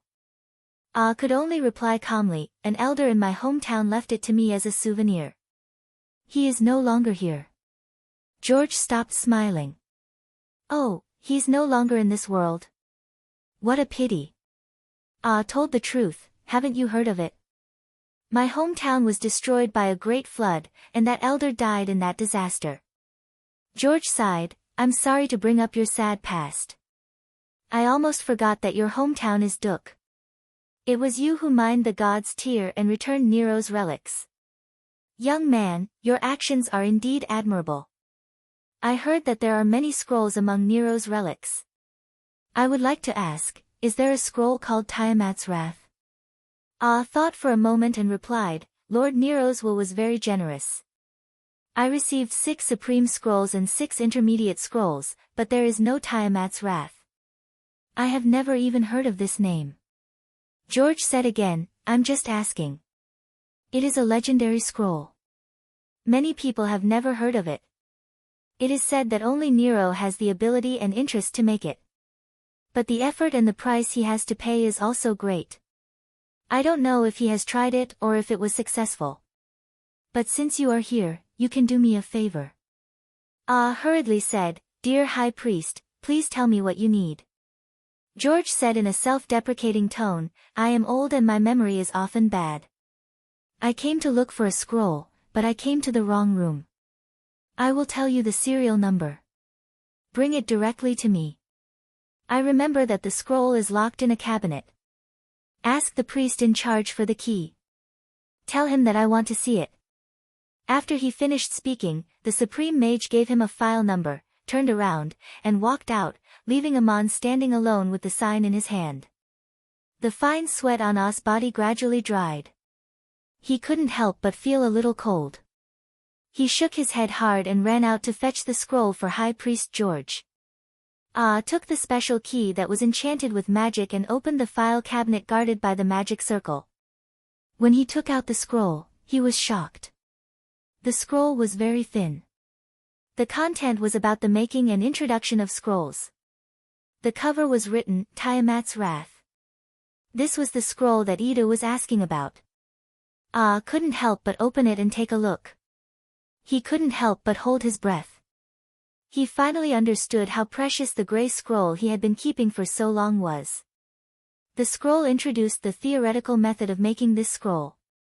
It was an unimaginable and almost impossible task, but Nero had done it. Tiamat's Wrath was different from any other scroll. To activate it, the user's life was the price. Its power could not be controlled at all. Once it was activated, not only would it burn the user's life, but it would also destroy all life within its range. It was said that even the gods would be severely injured.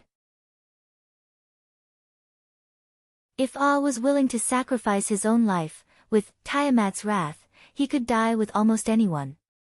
He finally understood why the guardian of the underworld had panicked and retreated when he took out the Grey Scroll. Nero might have brought Tiamat's wrath with him because he wanted to die with Bear. But in the end, there was no need to use the scroll, because Bear had also chosen to die with him. Ah finished reading the thin scroll in a few seconds. Ah put it in a beautiful wooden box, held it with both hands, and personally brought it to a side hall where Ida usually handled his official business. George smiled and nodded when he saw Ah. You came quickly. I just sat down and you've already brought the scroll. Thank you for your hard work. Place it on the table. Ah placed the wooden box on the table and respectfully stepped to the side. He stood there with his hands by his side, but he did not immediately leave. George did not open the wooden box to look at the scroll either. Instead, he lowered his head and continued to handle official business. After a while, he pretended to be surprised and looked up. Ah, you haven't left yet. Is there something you need? Ah nodded. Yes, my lord. You have not checked the scroll yet. I am also waiting for your instructions. George ordered all the servants in the room to leave. Then he said to Ah, of course I trust Captain Ah. There is no need to check the scroll. There is no one else here now. Just say what you have to say. Amon took out 2 supreme scrolls from his bosom and gently placed them on the table. These are gifts from Lord Nero. In order to express my respect for you, my dear Supreme Mage, please accept them. Amon took out 2 supreme scrolls from his bosom and gently placed them on the table. Ah did not expect Ah to give him a gift. George was stunned. He twirled his beard and laughed out loud. Ah, do you know how valuable this gift is? Ah replied, no matter how precious an item is, it must have its corresponding use. The value of this item cannot be measured by money alone. In front of you, my lord, they are just tools to perform magic. George looked at Ah with great interest and said, I have experienced enough things and understand people's hearts. If I don't accept it, I am afraid you will not be able to rest easy. Well, thank you. He accepted the 2 supreme scrolls calmly.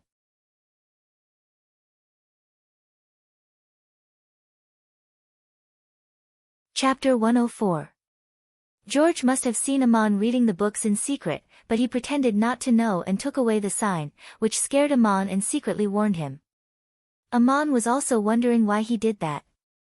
Perhaps it was to give face to the adoratress.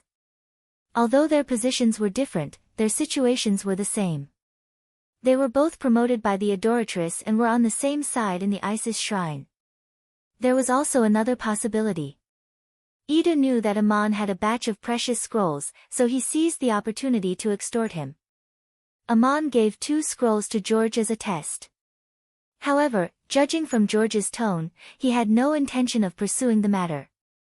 Amon was thinking about all kinds of possibilities. When he was about to leave, he suddenly heard George murmuring to himself while looking at the ceiling, George is just a name I gave myself after I entered the temple and made a vow in front of the goddess Isis. I used to be called Searchilade. I don't want to mention it, and I hope no one will mention it again. Amon was stunned and did not know what to say.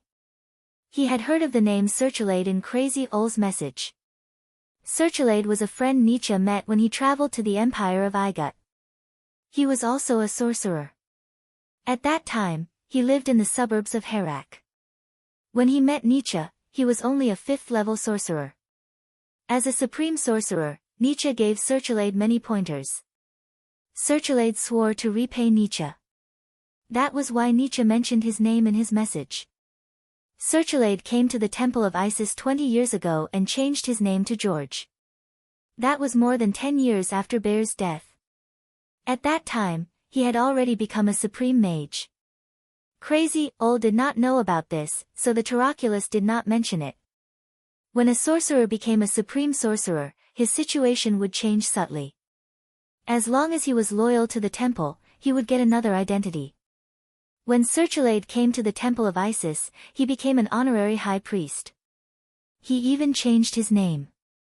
His past experiences had long disappeared in all kinds of records. There was only the supreme mage George in the world. 20 years later, by coincidence, he not only became a high priest, but also saw Crazy Ol's token. George hinted to Amon that he knew the origin of the token. At the same time, he warned Amon not to mention it again. This was a tacit secret between them. It had been more than 40 years since Crazy Ol and Searchlight met. 20 years had passed since Searchlight came to the temple of Isis and became the supreme mage George. The past had long become a dust-covered secret. Amon stood there in silence. George turned his head to look at him and said with a faint smile, "You have become an honorary warrior of the temple of Isis. It is very likely that you will become a supreme warrior in the future. This is enough to change your life. But in the temple of Isis, you must obey everything here. You must not offend or blaspheme the gods." Maybe I am overthinking. Your behavior at the blessing ceremony that day is enough to prove your loyalty. Amon hurriedly nodded and said, "Honorable High Priest, I will remember your words." George said kindly, "It's good that you remember. I didn't expect you to be a warrior. If you have any questions in the future, you can come to me. I will be happy to help you as long as it does not violate the rules of the temple. I don't want to read this book anymore. I don't want to mention many things in the past. You can take it back." Amon took the order and left. George did not even open the box. The book was sent back. George did this as a way of repaying Crazy Ol's kindness. The supreme mage was not a man who would break his promise. But the situation was different now. He warned Amon not to mention the past again, nor to take out the token easily. Amon was scared. In a place like the Temple of Isis, as long as there was a flaw, it would be discovered sooner or later. Fortunately, he met George this time. It was scary but not dangerous. It was all thanks to Crazy Ol's kindness. Being discovered seemed inevitable, but meeting George was an accident. In fact, Crazy Ol's message also mentioned the original high priest, Julian. But in front of Julian, Amon would never dare to take out the token. It would only make him die faster. He must be careful in the future. He could not just believe in luck. Before he became a supreme warrior and was allowed to read the hieroglyphs, Amon would not read anything he was not supposed to read. Intentionally or unintentionally, George pointed out one thing to Amon. The gray nameless scroll was the legendary Tiamat's Wrath. It was probably the only Tiamat's Wrath in the world. After handing over the archives, Amon left the temple and went to Sayo's house. He made a request to Sayo that he had long wanted to make, to buy the slave Aesop. Of course, Sayo was reluctant to sell such a capable slave, but he could not refuse Amon's request. Moreover, the price Amon offered was too astonishing. He put 10 parangons on the table. This was by no means the price of a slave. When Amon rescued Sayo in the desert and escorted Sayo safely to the Cape States, he was also paid 10 parangons. Now he had returned the money in the name of buying Aesop. Sayo was shocked. Of course, he did not dare to accept the money. He agreed to give Aesop to Amon on the spot. Amon smiled and insisted that Sayo accept the parangons. After a long time, Sayo had to accept the parangons. Sweat broke out on his forehead. He quickly ordered someone to call Aesop and said, "Mr. Amon has bought you. In the future, you must listen to Mr. Amon and serve him." Before leaving, Amon left Sayo a scroll and specifically told him, "Read this scroll carefully. If there is anything you don't understand, you can pay someone to explain it to you. Don't you want to be a noble? There may be a chance in the future. The things in this book will be very important." I borrowed this from the archives of Isis. You must take good care of it. I'm going on a long trip. Return it to me when I come back. The content of the book mainly talked about transportation. Sihathar was a businessman who did cross-border trade, so he was naturally an expert in organizing caravans. However, the book also talked about the organization, scheduling, and supply of military logistics, as well as the transportation of military formations. Sayo did not understand why Aman wanted him to read this, but since he had instructed him to, he would keep it and read it slowly. The book was the collection of the Temple of Isis. In Sayo's mind, it added a mysterious and noble atmosphere. He had to put it away. When Aman walked out with the newly bought slave, Aesop asked, "Master Aman, why did you buy me?" "You bought me for the same amount of money that Master Sihathar paid you to thank you for saving his life." "Why is that?" Aman smiled and said, "Aesop, you are not lower than your master, including me. Although you are my slave, I can't restrict your freedom to look up at the stars. You have two choices. One is to continue to work for Master Sayo and receive your salary. But you are only my slave in name. Two is that I have a friend who has a manor in Montefiore. He is not here all year round and needs a steward to take care of it. Are you willing to help me?"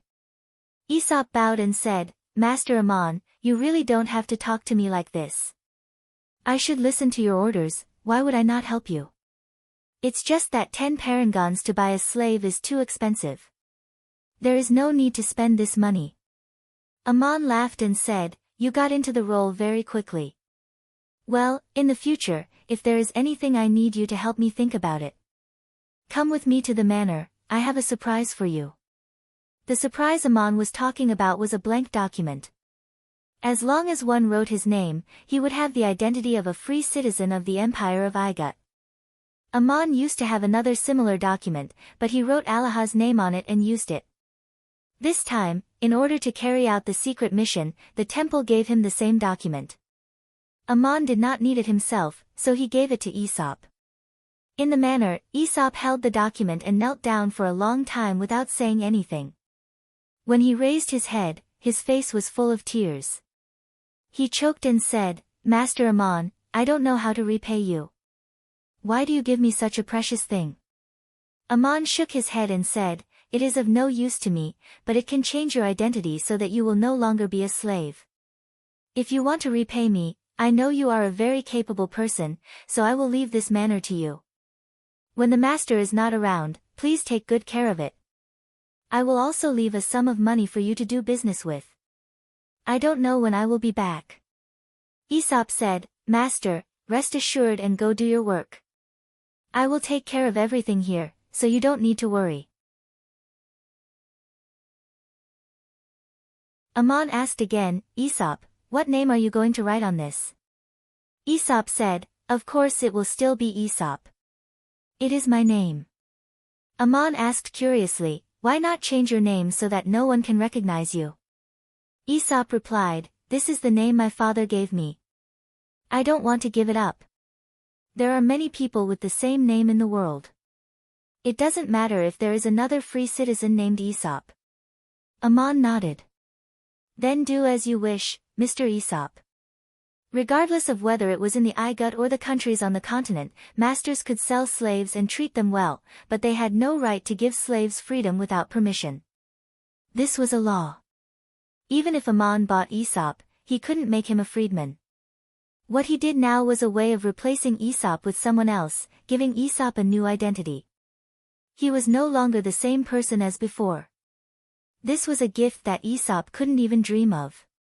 After handing the manor to Aesop, Aman also stored some of his personal belongings here. The hired servants also needed someone to manage them, and the fine wine and food that Schrödinger liked were prepared by someone every day. But after Aman and Madanzo left Montefiore, Schrödinger suddenly jumped out of the bushes beside the road and stopped in front of Aman, glaring at him. Aman squatted down and said softly, "Schrödinger, I haven't seen you for a few days. I want to say hello but I don't know where to find you. Now I'm going back to Duk to carry out my task. You can have fun in Montefiore. I've arranged everything." The cat twisted its neck, raised its paw, and pointed at Aman's waist without making a sound. In the past, Amon always carried a large leather bag on his back when he left Duk.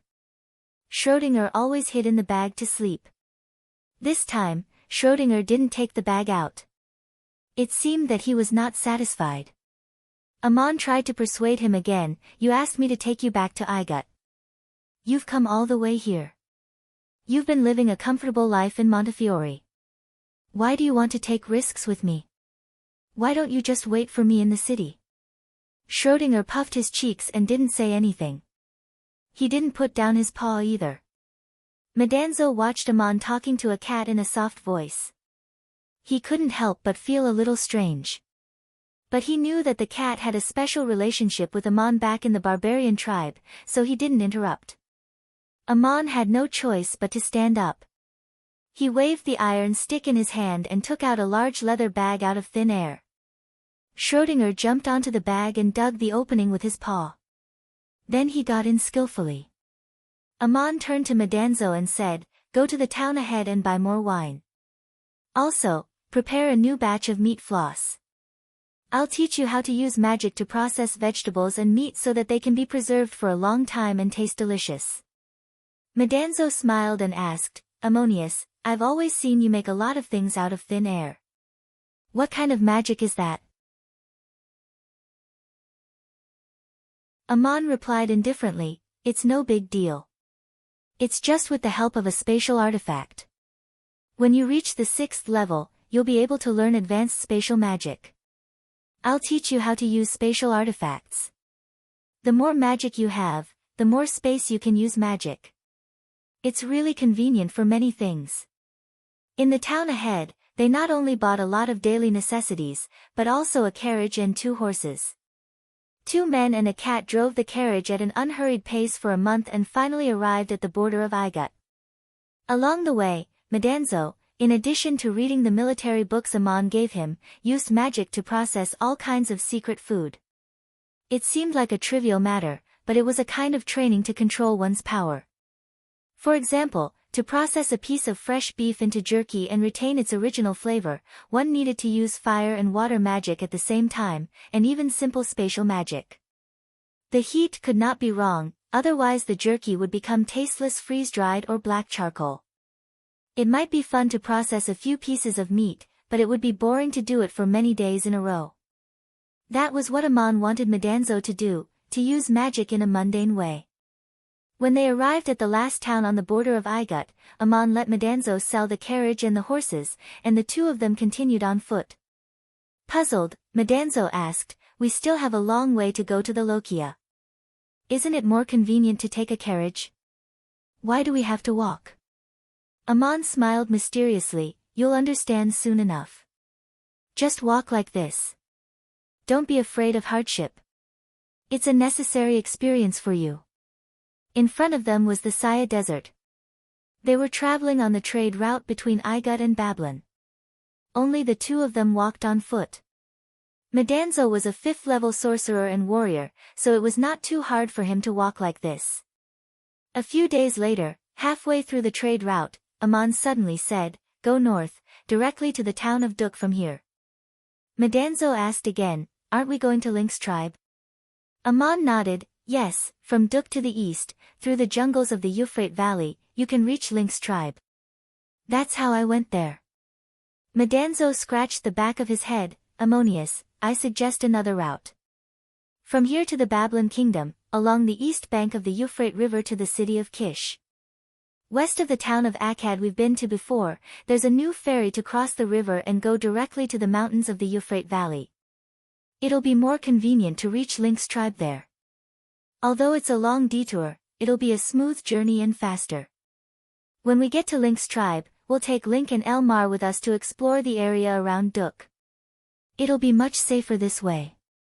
Didn't you say that there are many monsters in the desert and swamps? And it's not easy to pass through. Why give up the easy and seek the difficult?" Amon shook his head, "Madanzo, do you know why I brought you along? This is your trial. If you want to pass the test of breaking through the limit, follow me to the north. If you want to be safer, follow the route you suggested. Go to Link's tribe first and wait for me. Medanzo smiled, "It's just a suggestion. You're the god who guides me. We can go however you want." Amon looked at Medanzo with a meaningful smile, "Since you said so, you can't have any regrets. Let's make a deal first. If you encounter any trouble along the way, you'll be the first to act. If you can't handle it, I'll take action." Medanzo nodded, "Of course. With me here, how can I trouble you, Ammonius?" When they turned north and walked into the depths of the desert, Medanzo found that he was in trouble. Medanzo was not a pampered person. On the contrary, he could endure hardship very well. Otherwise, he would not have gone through the mountains to buy damask steel from Link's tribe. During this period of time, he was the chief steward of Montefiore and lived a comfortable life. But at this time, walking through the desert on foot did not feel tiring. But there was always a limit to one's ability and will. Sometimes it was not that one did not want to persevere, but it was difficult to do so. Amon suddenly sped up through the desert. Medanzo had to do his best to keep up. The temperature difference between day and night in the desert was huge. The scorching sun during the day was like a flame, and the cold air at night seemed to be able to freeze people. It was also abnormally dry. Amon traveled day and night, regardless of the heat and cold. He used his iron staff to cast magic spells, and there was always a soft coolness wrapped around him. Schrödinger felt very comfortable in the leather bag, but Medanzo who followed behind was suffering. Amon only stopped twice a day. One time was to cook for Schrödinger, and he and Medanzo also ate their fill. The other time was to sit down at night to meditate and practice magic spells. After walking for 3 days, Medanzo's will and physical strength were almost at their limits. But since he had said it, he could only grit his teeth and follow Amon closely. On the 3rd night, the gods opened their eyes. After meditating and practicing magic spells, Amon said to Medanzo, "We won't hurry at night. You should have a good sleep today." He opened a tent. "You're tuning into the Blissful Bookshelf YouTube channel. We're so grateful for your support, and don't forget to subscribe to join us on this incredible journey through captivating stories. Your generosity through donations truly makes a world of difference, as it's the primary source of revenue that allows me to expand and enhance this channel for you. Thank you from the bottom of my heart for being a part of this adventure.